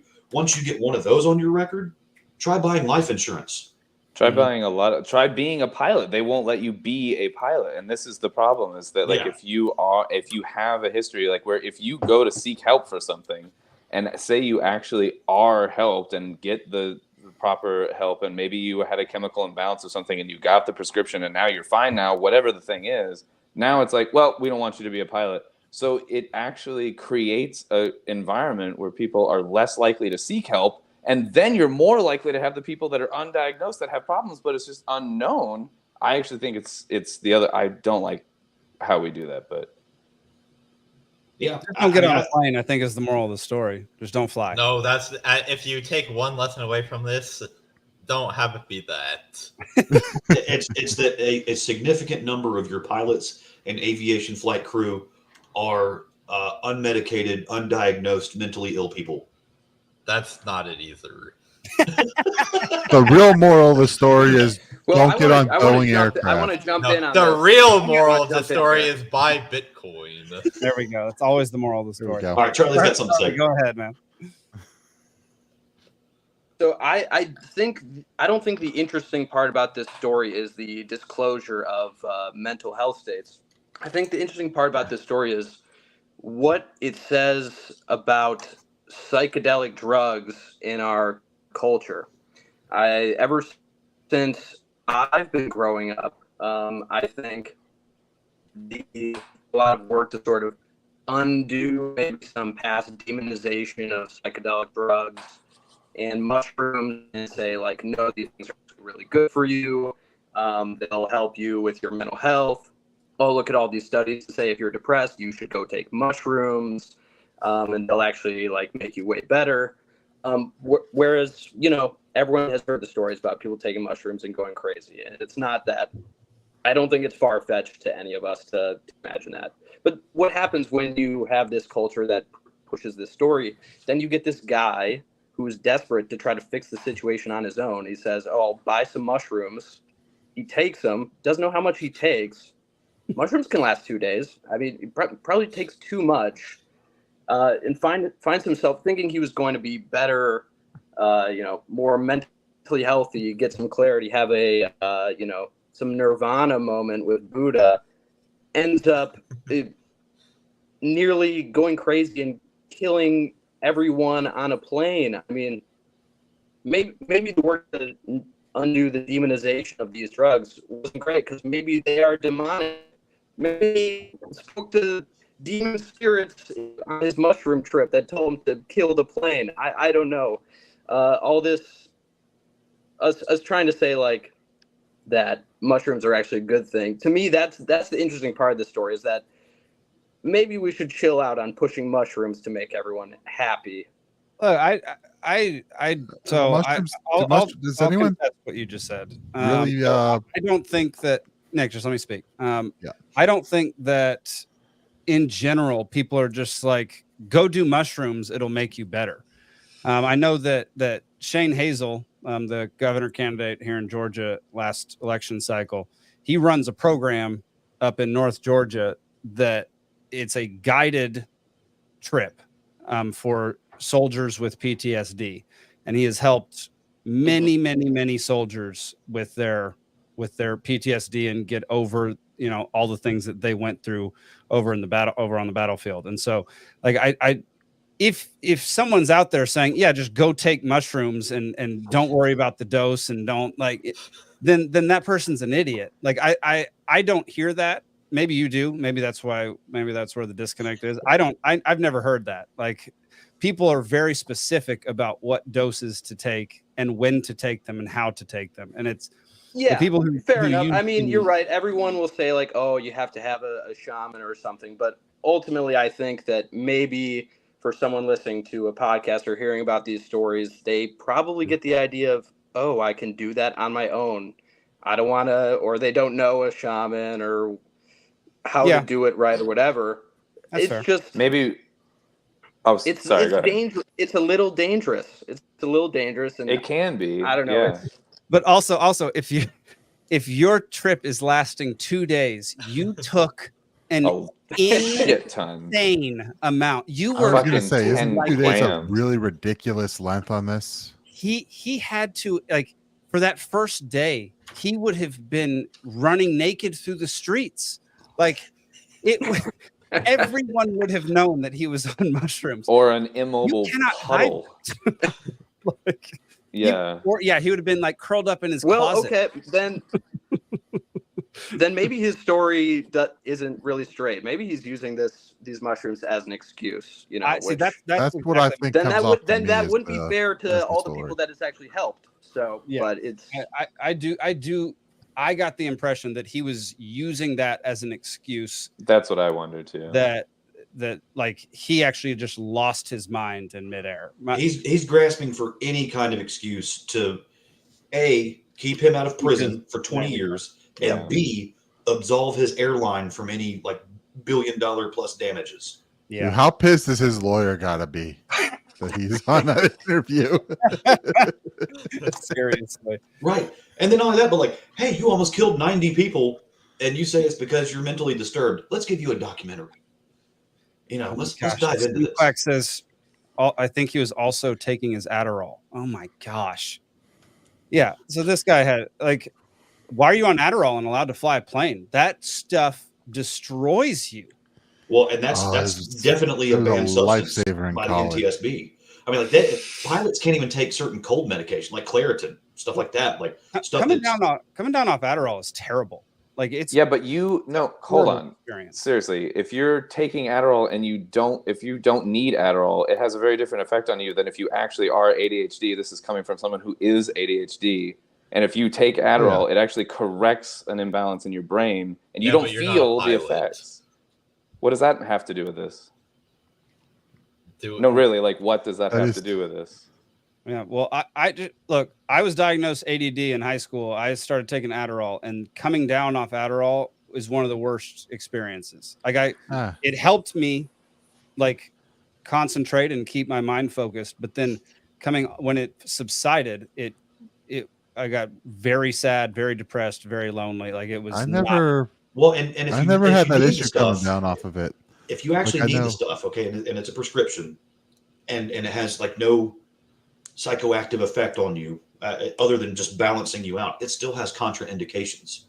So, the guy was also admitting to having problems sleeping. He was depressed after his friend died. Is he taking valerian at night? Because that's contraindicated with damn near everything that's prescription. What other natural remedies were you doing that's going to interact with whatever prescriptions you have? True. Yeah. But yeah, I was, the first time I took Adderall a bunch of times in college for studying for exams. First time I took it on my way, walked to the library, studied for a good 8 hours, just facing the book, kept studying hard. Got back to the dorm room, and we had like a 2 rooms connected, kind of like a common little bathroom area. Get back, my roommates who also took some Adderall to study had decided they were going to play a quick game of NHL. And then the Adderall kicked in, and I got back. They're like, "Oh yeah, we didn't study a thing. We just were playing NHL for the past 8 hours." Yeah. Okay. So they got very good at NHL. Here's a similar and parallel scenario. Okay, where decisions aren't quite so immediately life or death, but they do impact many more people. Chief Justice John Roberts. Okay, since about 2009, 2010, has not been able to drive himself to work because his epilepsy medication is, get this, known to cloud judgment. Oh, great. That makes so much sense. Wow. Oh. So how do we feel about that? I mean, like, He does seem to be on the wrong side of things fairly often. Yeah. Seriously, that's wild that he's allowed to stay on the bench as a judge, even though he takes medication that literally clouds his judgment. I mean, like, how many people in Congress are on those kind of things? Like, you know, it would be good to have disclosure of that. I mean, for most of them, does it really matter? Because they just do what AIPAC tells them to do. I think this guy got his mushrooms from Justin Trudeau, honestly. All right, y'all. It's that time.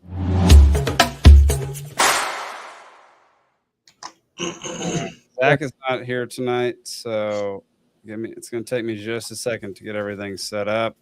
Yeah, you got to get Zane in the host position. I know. I gotta redo the format here. Just give me a second. I was not expecting 6 people, so give me a second. Wait, guys. Can I decline playing trivia? I think my girlfriend's gonna kill me if I go on. Yeah, you can decline. That way, you would have a spot open for just the 3. That works. I think we can do that. Right. I'm sorry. I'll pack it up. Thank you guys for having me on tonight. Good to meet you, man. It's all good. Thanks, Charlie. All right, appreciate it, man. All right. Hope to be back sometime soon. Hopefully, I didn't stir things up too much. Hopefully, it was just made You're good. No, we'll just have to get you a better internet connection and a mic and get you back on. Okay. All right. All Sounds right. perfect. I'll work on it. Thanks, guys. All right. See you, Charlie. All right. Yeah, what country is does the he live audience in? going to kick our ass this week? I haven't seen Hannah in the comments. Is she not here? Are we good? Hannah, I've not seen her in the comments either, so I'm guessing she's not here. Zane has redone the aesthetics. Alden will be so pleased. Alden, do you like the new aesthetics? I like that it matches. It comes off kind of Art Deco, which is about the last good architectural thing. There we go. It's almost got a Jumanji feel to it. Jumanji. Yeah. All right. Well, I'm glad everybody likes it. Welcome back to Libations Trivia. As usual, it's trivia in 3 rounds. Round 1, 8 questions, 1 point each. Round 2, 6 questions, 2 points each. Round 3, 4 questions, 3 points each. And for all you in the audience, definitely put in your answers because all of these people are idiots. Fair. I'll take it. Tonight's categories, round 1. Last week when I had college football, everybody complained that, we don't know any college football. We only know pro football. Wah. What? So I got the college football questions. What? That was my forte. I won that round. The audience got every single one of those except for one. Oh, that was my brother and Hannah. Yeah. It was Hannah. Don't tell it. Don't say it was your brother. Hannah would be pissed at you if she thought that you were. Oh no, she admitted it. Oh really? Yeah. She seemed to be leading on that she knew it herself. I mean, she knows a lot of that, but it's probably not that quickly. All right, so round 1 is all about the players on my fantasy football team, which I drafted last week during last week's show.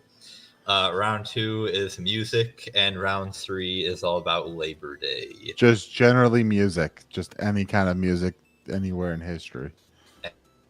Any kind of music, that's right. Love it. Round 1. How does one of these relate to the story of the night? Well, Jake didn't tell me that it had to relate to one of the stories because I don't even know what the stories are before I get on the show. Jake's only instruction to me was that one of them had to be related to a current event, and Labor Day was on Monday. There we go. Yep, that was my instruction. All right, round 1. Question 1. With the first overall pick, I obviously took Christian McCaffrey. I hope my team does better than the recent performance of what team that drafted McCaffrey in real life in 2017? Steven. Carolina Panthers. Got it. Good job, Steven. That was my sleeper. Dude, I have McCaffrey in one league, and then the family league I'm in, for some reason, the idiots decided to draft quarterbacks in the first round, and Tyreek Hill fell to me at number 8. Oh my gosh! I know, it was retarded. I'm sitting there like, what are you people doing? My first ever time playing in a PPR league, I also had the first overall pick and took Josh Allen. I'm like, why is nobody else taking quarterbacks? And then I realized what an idiot I was. At least you're an idiot sometimes. That's really nice to know. Oh, wait till you play in an IDP league, because like a good linebacker on a good week will score more than a tight end. So good. It was like, it doesn't matter. Like quarterbacks. We're like, gonna move. We're gonna move on. This is too much. I'm drunk at this point, if you can't tell. All right, question 2. I kind of finished the bottle. In the third round, I took what running back that led the Chiefs in rushing yards in 2022 and 2023? Alden. Pacheco. Oh, good one. I like Pacheco. I have him on at least one team. He was my keeper this year. One of my keepers. Question you should have got it. I know. You just outed yourself. Over the course of the draft, I took 2 Atlanta Falcons. Name either a wide receiver. Wait, who is that? Was that Alden first, and then me, and then Steven? Drake London. I hate this. Dadgummit. I was going to say Kyle Pitts. Not even Bijan Robinson? Well, he already said he got CMC, so he couldn't afford. Yeah, Bijan would have gone before he would have come back around. Yeah. You got to pay attention, Steven. Come on, man. I'm too broke for that sometimes. Deductive clues here, yeah. Question 4. The offensive coordinator for my quarterback, Lamar Jackson, is what previous offensive coordinator of the Georgia Bulldogs?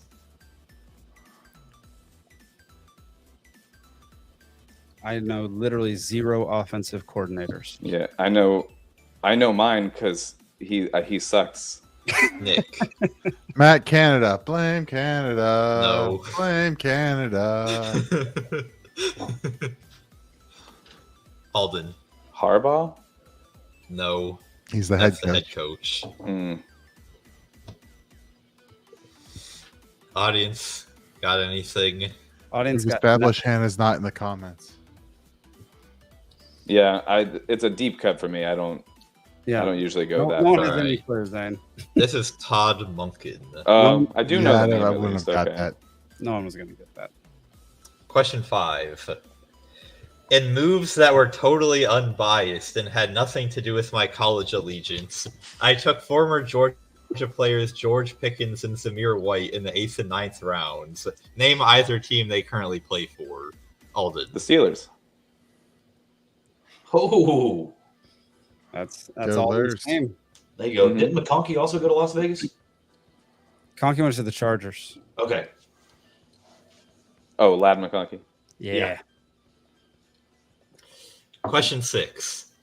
I did not realize until after I drafted Tony Pollard that he no longer plays for the Cowboys, but instead for what other team? Alden. The Tennessee Titans. Dadgummit. Dang. They always get our leftovers. They got Marcus Murray. Yeah, but they There's do a more with it. couple of like weird siphonings where they all go. Did you see the running backs and the offensive like whole scheme that went from the Ravens to the Chargers? I didn't see that. No. That's so weird. Like they got Gus and J.K. Dobbins. Like why? That's so bizarre. Anyway, whatever. It's really weird what happened. Tennessee seems to be one of those landing grounds for like the people get out of their rookie contract or first contract and end up there. And they go there to die. Basically. Question 7. For my defense and special teams, I took what unit that includes 2022 Defensive Rookie of the Year Sauce Gardner? Alden. The New York Jets. Bravo. You can't forget a name like Sauce Gardner. Yeah. Garden salsa. Sun Right. chips. Yeah. Question 8. With my second to last pick, I took rookie wide receiver Rome Odunze, who will be catching pass. Alden. Caleb Williams.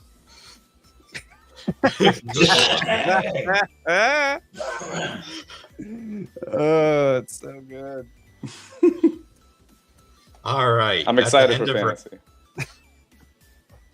At the end of round 1, Alden has 6. Steven has a 1. Everyone else has 0. I thought Jake had some answer in there, but I could be wrong. No, he was just mad he didn't get one.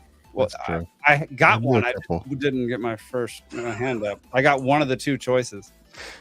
It was a no cigar situation. Yeah, it was the Kyle Pitts one. Yeah, I knew the same answers everyone else knew, and nothing that anyone did. All right. Round 2, music. Question 1. In the song Jack and Diane, where are Jack and Diane sucking on a chili dog? Alden. Cincinnati? No. Jake. Cleveland. No. I'm looking for the name of a restaurant, not the name of a city. Alden. Oh, Sky Dog. No. Nick. Is that Skyline? No.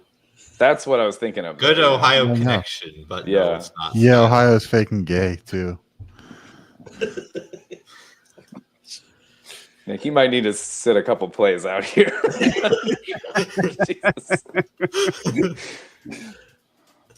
I only know this song because of a Kenny Chesney song, and so I don't really remember the actual song. I can't think of the lyrics as far as chili dogs go. With Sucking on a chili dog. Oh yeah, that rings a bell. I get how the musical goes. I can't think of the lyrics that go around that. All right, nobody's getting this. Sucking on a chili dog outside the Tasty Freeze. It's John Mellencamp, isn't it? Yeah. Yeah. I don't know what a Tasty Freeze is. It's a restaurant that has hot dogs.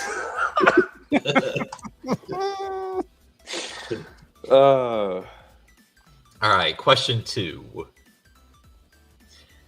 Pictured here is the subway line that inspired the name of what jazz standard composed in 1939? Nick. Take the A Train.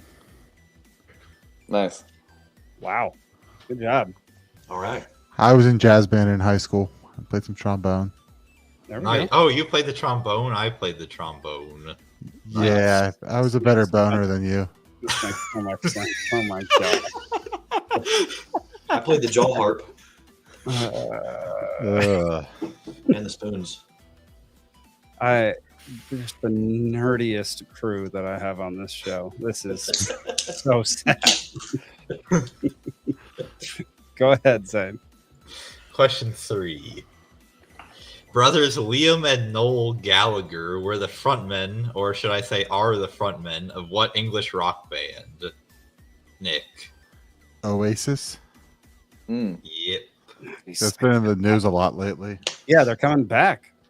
Yeah. Right. I didn't know they were English. All the capos are already sold out at Guitar Center. Some quack got it right after. Question 4. What 4 instruments comprise a traditional string quartet? Alden. Violin, cello, guitar, stand-up bass? No. Damn. Nick. Violin, viola, cello, bass. No. G-string. Steven. Violin, bass, harp, and viola. No. Violin times Audience 2. has it. There we go. Oh, it's 2 violins. One Okay. violin, 1 cello. Wow. Dang. I would not have got the double up on an instrument. That's Yeah, that would I have thought we were taken going for all But different I types of was thinking you need a little bit more bass, but then a cello. But Is a piano a string or a percussive instrument? Percussion. It has to do with the fact that when you hit a piano key, there is a hammer inside the piano that's striking the chord, and so it's percussion. I wouldn't consider it percussion. Well, you're wrong. you did not.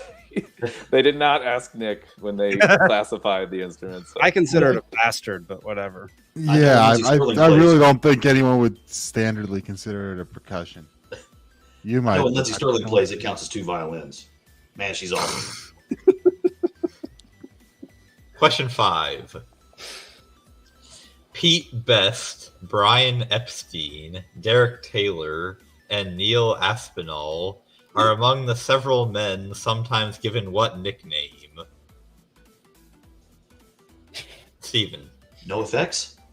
No. Alden. The GOAT. No.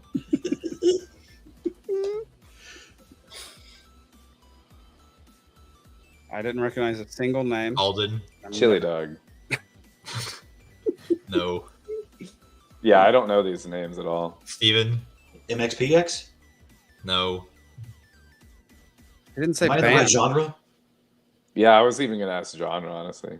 He didn't say band. No, it's Yeah, a nickname. It's a nickname related to a band. What? Isn't what? It's a nickname related to a band. Duh. Isn't a band already technically like a nickname? Audience has it. The Fifth Beatle. I don't know anything about this. Not one daggum clue. Some quack seems to be on a roll. It's the Hannah of the night. Hannah of the night. Seems really bad. Give some quack that reward. Question 6. Name the Swedish DJ and American bluegrass singer whose unlikely collaboration produced the song Hey Brother in 2013. Steven. That is Avicii and hold on. It's Jimmy Vaughn? No. I'll give you 1 point for Avicii. Yeah, okay. You know it's Avicii. Jake. I only knew Avicii. I don't know the other one. Hey. I know the song. Brother. Yeah, it was a good song. It's catchy. Avicii was cool. Alden. No. Taylor Swift. No. Damn. You said bluegrass. He is That's a the bigger member problem of is that it's bluegrass Union and not Station. He's what now? He's a member of the band Union Station. Alison Krauss and Union Station. Right. You can just poop Oh, I his know pants. Alison Krauss. Yeah, I mean, because if I ever win the Powerball, they're singing my family to sleep for like 3 months.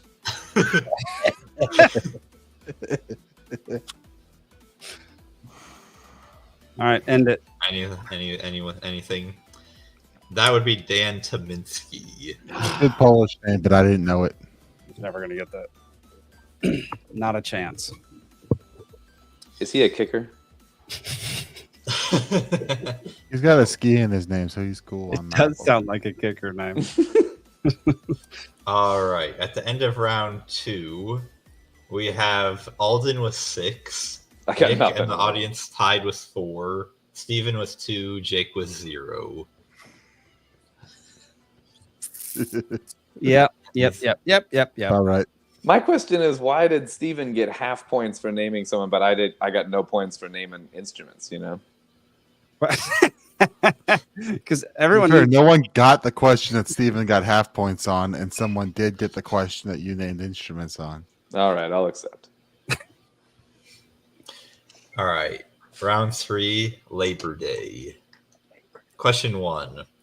What labor unionist founded the American Federation of Labor and served as its longtime president, but unlike other labor... Nick. Was it Gompers? Oh, the old Gomp. Nice. I was so sure it was Rosa Parks. Rosa Parks.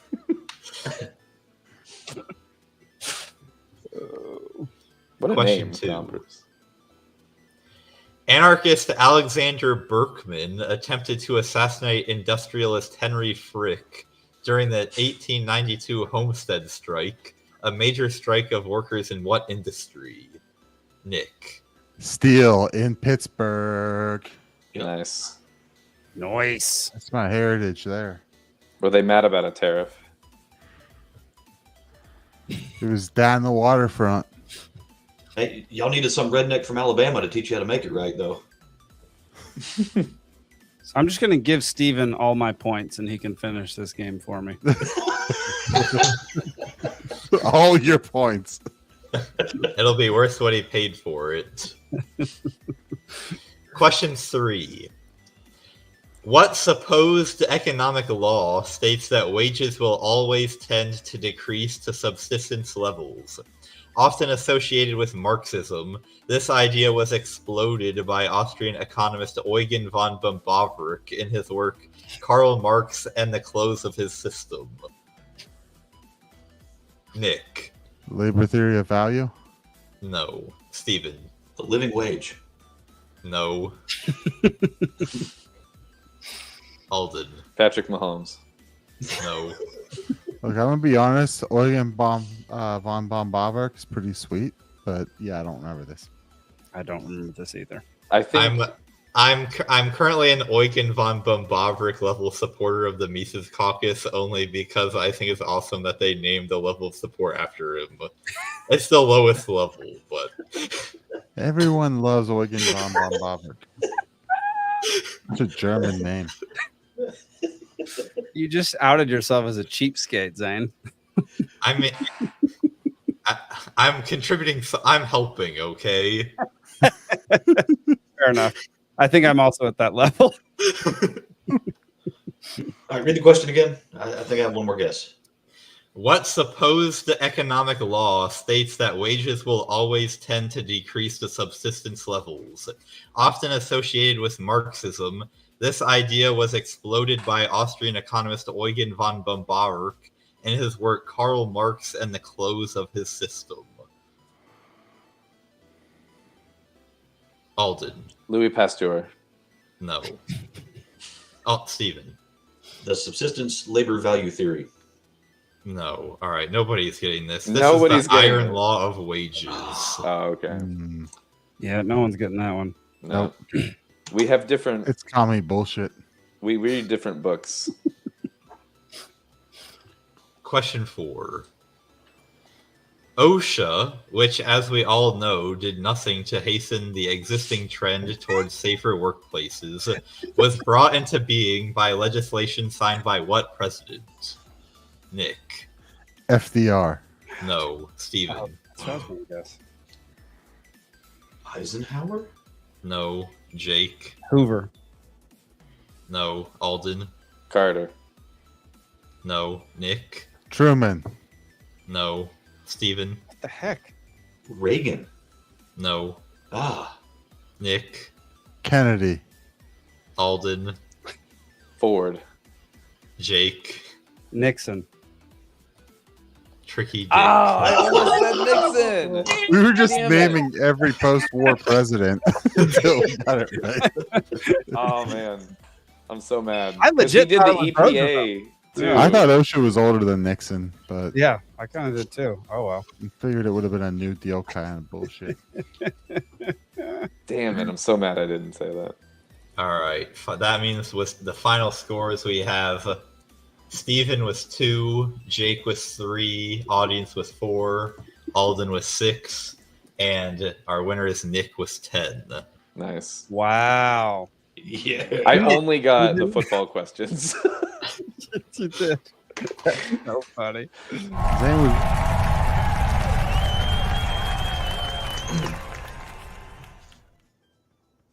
No, Zane did hit some Pittsburgh type stuff, so that kind of like gave me an advantage.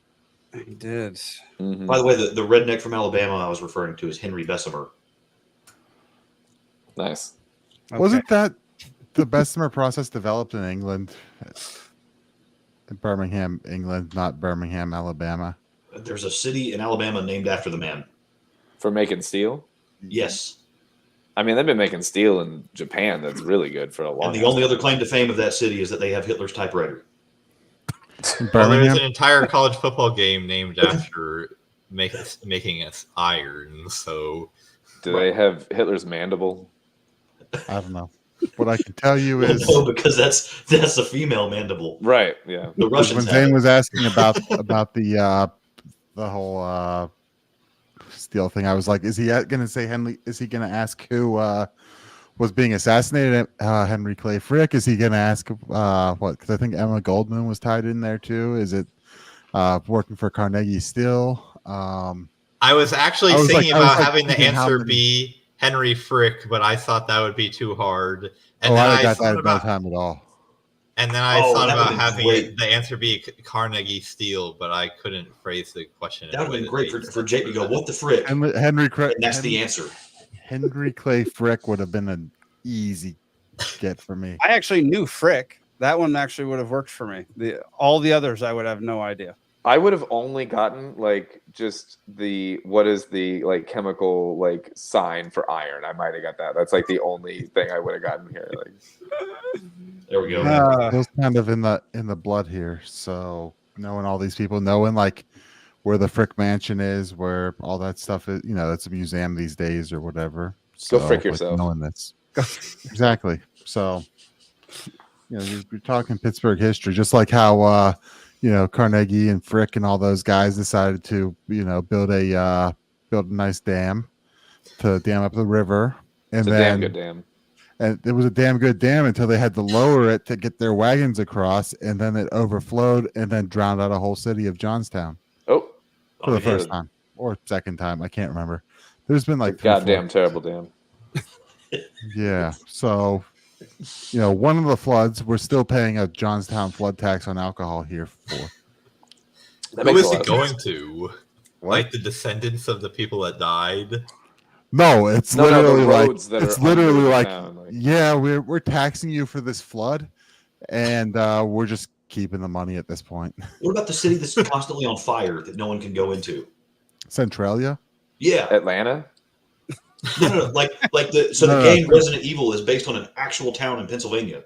No, it's not. So yeah, there's Centralia, which is a town where they were having Silent Hill.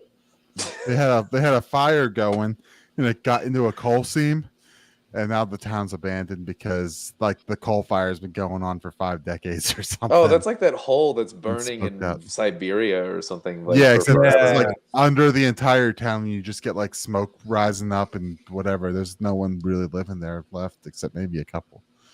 But yeah, that's out like east. Interesting. Yeah, there's a few people that like took the government money and like I'm just gonna go on vacation and stay. It'd be all right. Yeah, like I'm gonna keep living here. It's like the people that don't leave for the Category 5 hurricane. Like, this is my like home. The roads get all torn up, and like the ground shifts, so the roads don't work. But they're like, I'm just gonna keep living here as the smoke comes blowing in on random mornings. And that sounds great. Well, do we have anything that anybody needs to talk about this week? Anything on anybody's mind? Conor McGregor said he was running for president of Ireland. So does anybody get frustrated with Mahomes today so far? So the Hawk Tuah girl Haley Welch, and I hate every word of this sentence. I hate more than the previous one. She's starting her own podcast under Jake Paul's media company. No, she's freaking not. And it's called Talk Tuah. Yes. Okay, well that's depressing. Going back, she's donating all the money it raises to a charity. So yeah, she seems to be about like donating the animal. Well, because she made like $30 million on her merchandising lawsuit because everyone started. Did what? Oh yeah, like she like instantly made like over $10 million. What does she sell? Her spit? Because everyone started selling the Hawk Tuah stuff, and she got a trademark on it, and like she got an attorney. She got a trademark on it, and everyone that was selling that merch owed her like 10 to 15%. And there's so many people. There's street vendors selling that stuff. Right. Oh yeah. And so now she's like, I get to work for free my whole life and just give money to charity.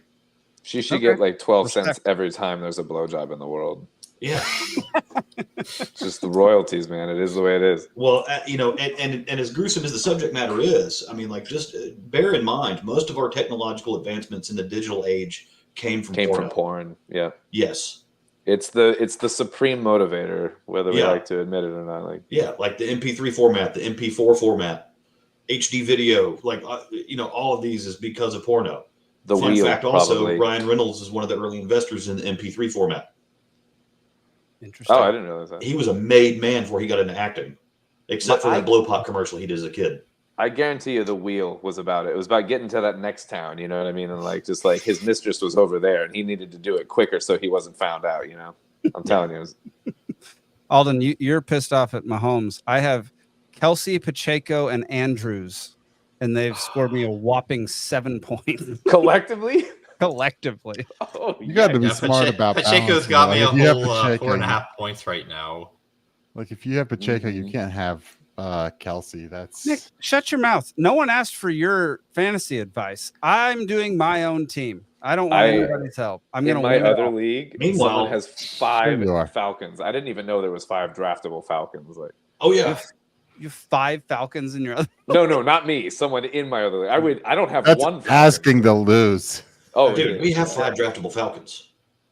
You have 1. If you count the kicker and the defense, I guess. Like, No, Kyle Pitts, John Robinson, Kirk Cousins. No, Kyle Pitts is barely draftable. Kyle Pitts is not really draftable. Kyle Pitts already came down with a hamstring injury. yeah, it's already questionable for before week 1. What he does every year. Good thing he's my backup. We're gonna send him to France for some stem cells like Peyton Manning got. Right. Okay, see that. I'm saying if you have Pacheco as a running back, you should be getting like Laporta as a tight end before you get Travis Kelce. Yeah. Nick, we play a keeper league, so there was like 2 tight ends to choose from, and Alden had already kept Laporta. So I got who I got. And when Kelce goes off in the second half for 6 touchdowns and Pacheco gets 3 others, then I'm going to be pretty happy. I mean, if you could have taken the move. How is Kansas City's offense doing so terribly and they're still winning? That's a good question. That's what they do. Yeah, 13-7. Yeah, that's pitiful. Okay, it's the fact they have Sky because their Moore. defense is good. Maybe. So the just shooting, that the high because school Sky shooting. Moore went to my high school. So Do we have to talk about the high school shooting? Not the shooting what do you itself, but what from the PSYOP perspective, just the way that I want to talk about the neuro-linguistic programming that's being foisted upon us. Okay, you speak your mind, and then I'm going to have Zane rebut for me. Okay, cool. So I'm just noticing certain buzzwords, and of course, I listen to the guys on the radio, and they're trained for the most part to speak in headlines, and I get that. So you have to be a little hyperbolic sometimes. But first of all, they said GBI was on scene, FBI was on scene. How in the hell is that in the jurisdiction of either of those? GBI I can understand, but FBI What's is GBI? Georgia Bureau of Investigation. FBI responds to every major crime, though. It just seems to be the standard at this point. Well, we still have a lot of major crimes that happen without. Right, I'm saying any major crime FBI taking is headlines like that. Like it seems like if FBI is always in there. I was just always, I think the biggest thing is I expected the Simpson meme to be a thing this time, but then to be proved right again. The say it, come on, say it thing. Yeah. He was known to us. yeah, right. So you have that, and now I saw a headline just before I logged on to the show tonight. The GBI has charged the father of the shooter with 9 counts of involuntary manslaughter and like child cruelty. That's new. And you would hate for him to people feel in the left comments out. on social media are like, "Yeah, screw that guy. He shouldn't have guns in his house." And I'm like, "Hold up." This is the precedent that was set after. I get it. Like dead kids is very Michigan? disgusting, but we're about to go to war over this here. Like y'all better tone it down. That's a new one. This is I think the precedent set by what is it? I forget what school, but Crumbly I think was the name, right? In Michigan. Sure. I have no idea. I think that's what it was, where they charged the parents for him I guess they were like, yeah, here's a gun, it's yours, even though you're under 18. He brought it to school and did what, Well, how about the dude that shot Trump then, right? Like, let's go. Hey, your dad, treason. You shot the president, dude. How'd your boy have access to guns? It's gotta, that's always the tough part, right? Joe Biden. Hey, man, your son committed multiple felonies in Washington, D.C. while you were president, dude. Treason, bro. You're done. Life sentence. What? Yeah, it seems to be. Well, there's definitely a line on it, but that's the thing is, I don't think they understand. It's not clear to me how he got the gun. It's not even clear to me what gun was used in that yet. Was it an AR? That's what they say. That's what they say, because it wasn't even clear to me, because I know the father was saying, what I saw earlier today was the father was saying, oh, I have like hunting rifles and stuff, but I wasn't quite sure if it was an AR, even though it always seems to be an AR. So even if it was an AR-10, which is 5 AR safer than an AR-15. Yeah, it's 5 AR safer. Yeah, but I'm not trying to get caught up in the minutia of like what was used, how many rounds were fired, how many casualties. What I'm just talking about is buzzwords and key concepts that are once again being pushed upon us within 2 months of a major election. It's odd timing. And supposedly there was a phone call that said that there's 4 other schools that are going to get hit, and that's why the FBI was involved. And it's like, hey, where was the early tip? Why are you guys just showing up after it happens and going, he was known to us? Where was the he was known to us. We have we talked to him last year because we saw threats getting made, and it's like, I don't know, you don't check up on that. That's not something. And then I mean, so my dad was he was pretty high up in local law enforcement after Columbine happened, and he told me and my brother, look, if they ever lock down your school, get the hell out of there. Don't sit there and crouch in a closet. Let some dude just be. Don't let him just go pick you off. Take your chances. We live 2.5 miles from the school. He goes, get your ass outside and run home, because what they're going to do is make you unsafe. There is nowhere safe in that building. They are not designed for that. I mean, just look at what happened to Uvalde. You see what I saw on this? That like apparently the teachers had just been issued like panic buttons on their IDs the week before. Yes. Syntegents or something like that. It was also. I didn't look too deeply in it, but I did see that and oddly enough, they just rolled out this protocol a week before this happened. Right. I mean, there's a lot of coincidences here. That's all I'm saying. To be fair, that stinks. The school year has basically just begun. So, like, for a switch over in a system would be at the beginning of a school year. So yeah, well, and then the mugshot of the kid that I've seen on social media now, he's definitely got the SSRI stare. He's got the fluoride glaze. I saw that picture and I went, there's something not right in that picture. Yeah. So, anyways, I'm not trying to take us down a quagmire. I just what I'm focused on right now is the buzzwords I hear on the radio, things I see happening on social media, the way public opinion is becoming weaponized around this issue. I'm sure you're right. I haven't seen anything about this particular one, but I've seen how these things are trending, and I'm sure you're not wrong on that. Guaranteed legislation is going to be passed before there's ever a hearing. This is one thing Monica Perez was real big on, and I love her for harping on this for so long for what she did, is that, if you're going to pass legislation in the name of dead anybody, especially kids, there should be a hearing. There should be a trial. There should be a public trial for this child's death to prove exactly how it happened and who done it, to make sure that what you're passing as legislation for everybody else in the whole world or the state or whatever, it makes sense, and it's applied, and it's an equal opposite reaction. Such high expectations. You need to have lower expectations. Nick's just trying to get us banned off YouTube right now. So it was literally sitting right next to the desk and it's completely unloaded. There we go. Yeah, he's got no clips in the magazine, so we're good. Well, he's already got the ear protection on. I would not trust these as ear protection. All right, we're going to the next segment, everybody. I am not fucking drunk. 19th or blue. Every pretty girl deserves to go to a ball. This is everything about it's a clam. I love it. gonna be honest with you, I feel like I'm a little bit too drunk to stand up. On Wiedersehen, asshole. I'm drunk right now. All right, welcome to Drunkard of the Week. This week, it's a hero who has performed a stunt that I'm pretty certain at least a few of us dreamt about as a kid. So here you go. Hero. It's a good hero this week.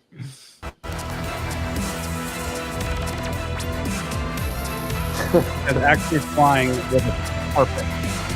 Nice. What? Bit of a wing too. Sweet. Missed opportunity. It should be playing Arabian Nights.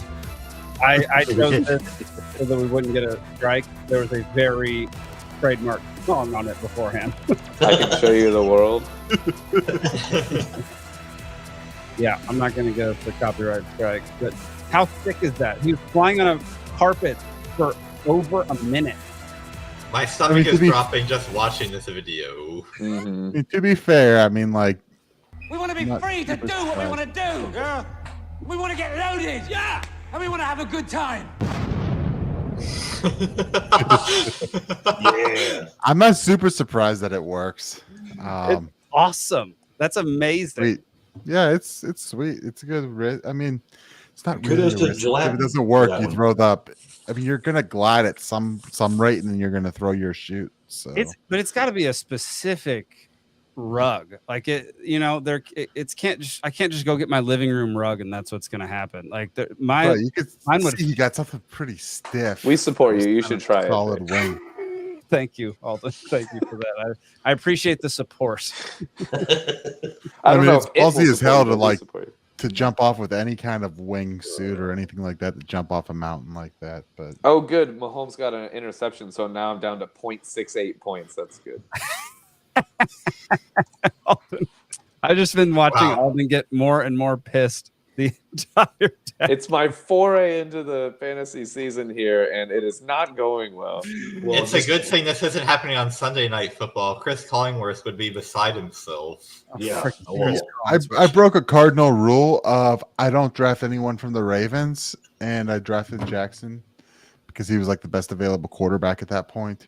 As you should. And he seems to be at 8 points, so I think I'm doing all right. But 8 points is decent for I try to not draft AFC North people because I prefer the Steelers to kick their ass. I don't draft Redskins.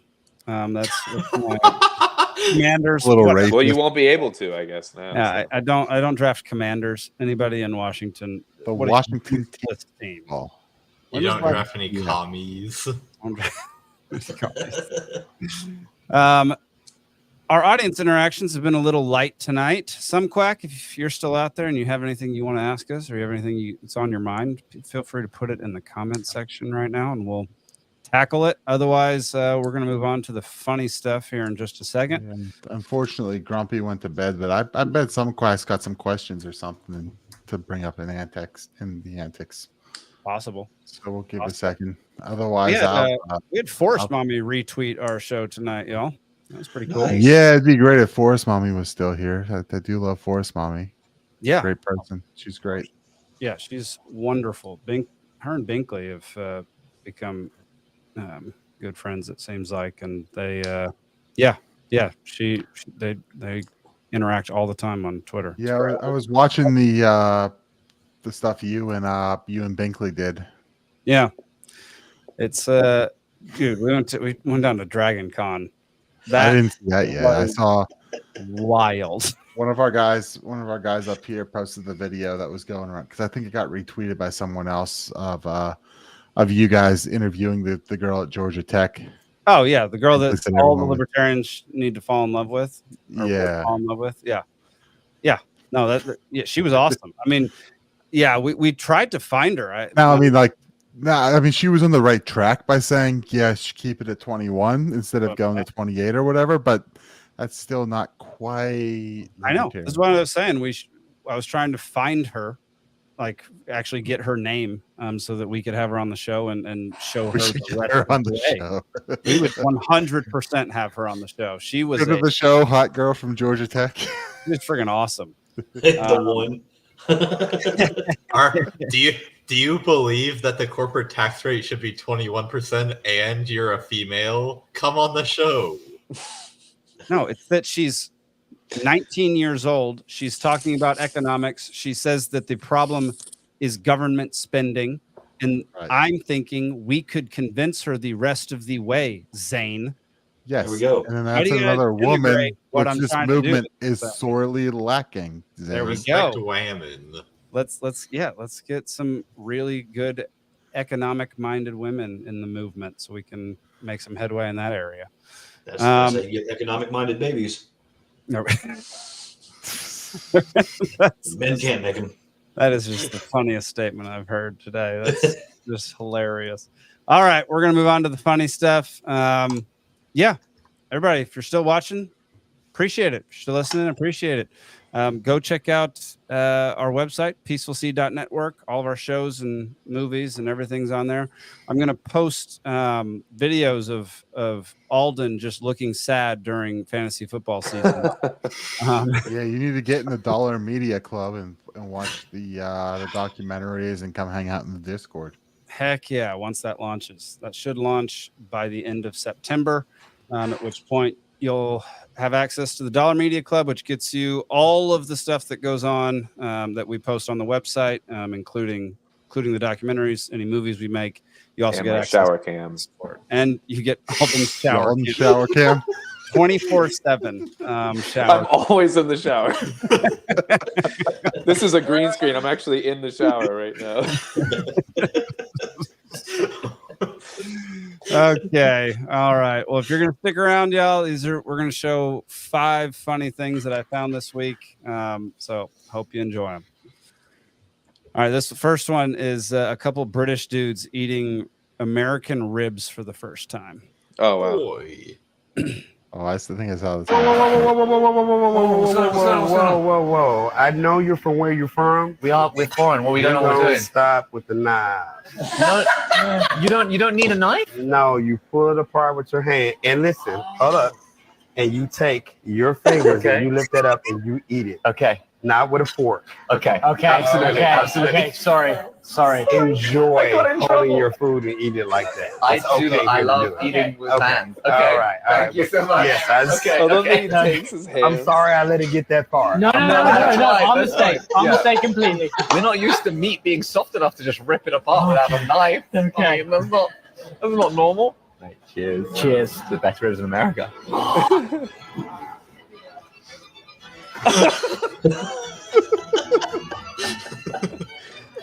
Oh my gosh. The European mind cannot comprehend. Wait, what? It is the most succulent meat with the most beautiful glaze. Can you see how clean that's come off the bone? You see that? I'm sorry, I completely lost for words. Yeah, the European mind could not comprehend. What are their ribs like? They don't have ribs. They don't eat ribs. Well, that's sad. They eat terrible meat, dude. Well, don't you slaughter the same animals? They don't you cook produce? the world for Crown doesn't let you have the ribs. That's for the king. Here's the second funny of the night. Somebody tweeted out a picture of Rosa That's wild. I love it. You gotta admit, I don't know if I love that it, is but somebody did not think that through when. Yeah, I that agree. thing on. This could have been avoided. Yeah. That's so funny. I think this next one comes from. I think Steven posted it. I mean, I think he's the only one in this group that uses Facebook, so I think it's got to be Steve. Oh yeah. This is hilarious. It's your boy Waxon. Look at my fit for today. Hey, Air Jordan 3 Black Cement. Holy crap, bro. With the cargo pants with a brand new belt, Levi's and Stussy, bro. Look at it. I don't even know if you can see it. Bro, literally had to hit the 360 on them, you feel. Jordan shirt. Oh my goodness. Is it hot in here or is it just me? For real. And I'm wearing the Prada. Because I'm wearing Prada. Because she proud of me. But not that you guys know anything about that, though. You ain't know nothing about that, though. Bro, you ain't know nothing. You know nothing about this trip, bro. That way. What did I just watch? Yeah, I don't try to make fun of people with Down syndrome. Yo, What the heck was that? I don't know. I'm getting feedback though. No. Jeez. Sorry. I don't know what that was. I sent that video to somebody in my fantasy league as a taunt. I'm like, you don't know nothing about this drip this week. Dude, that was so stinking funny. You have the video I posted? Did that make the cut? I don't know. About the Braves stadium? No, that didn't make the cut. It's too long, and I'd seen it like 10 times come up already, so it didn't make me laugh enough. Here we go. Sorry. I had to get rid of. There we go. All right. 2 more, and we're done.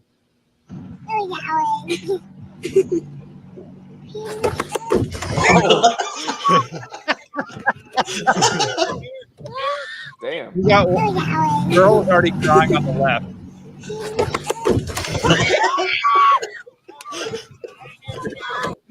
What was that? It's a catfish. It's a catfish. Catfish jumping? They got catfish, bro. Damn. So stinking funny. And this one has been going a little viral this week. I don't know if anybody saw it, but made me really laugh. There we go. If I snap my fingers. Oh, I saw this. I saw this. I was never gay. Exactly. Wait, no, stop. I was never gay. Okay. No, I was never gay. You can't just state something, then snap your fingers, and then be like, I was never gay. If you say so. If I snap my fingers, you forget that you were ever gay. I was never gay. Exactly. I was never gay. Okay. No, I was never gay. Sure. You can't just state something. That's pretty good. Fingers and then be like, let me try this. Like, you say so. This is like All right, the evolved form of like the "Does your mom know you're gay?" Like when we were like, I had guys at work that I did that game with for like. If I snap my 6 years, fingers, like, Alden will forget economics. I never knew economics. I know, right? All right, y'all. Well, everybody out there, thank y'all for tuning in. We really appreciate it. We love doing this show. We're going to have 3 shows in 1 week on, what are the dates? September 26th, 27th, and 28th. We're going to have 3 That nights. sounds like about 3 too many. We're going to have 3 shows, 3 nights in a row. It's going to be awesome. And then we're going to do an election night special. I'm trying to reserve an erection night special. An erection night special. We got to call it that, man. That's so funny. So we got to call it that. There's got to be at least one Asian guy. If we have that, we're gonna have to find one. Do we know any Asian guys that would want to come on this show for that night? Oh God!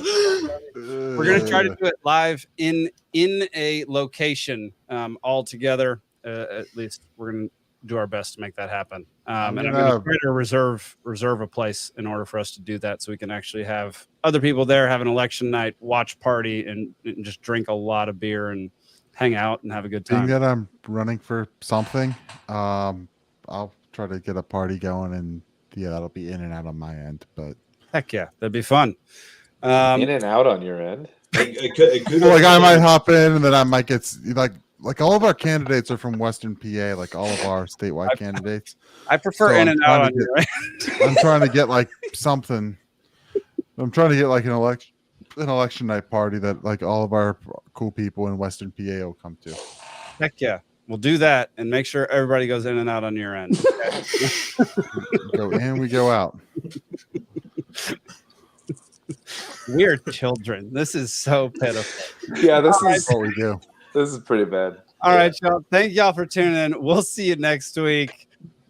Drink and be free.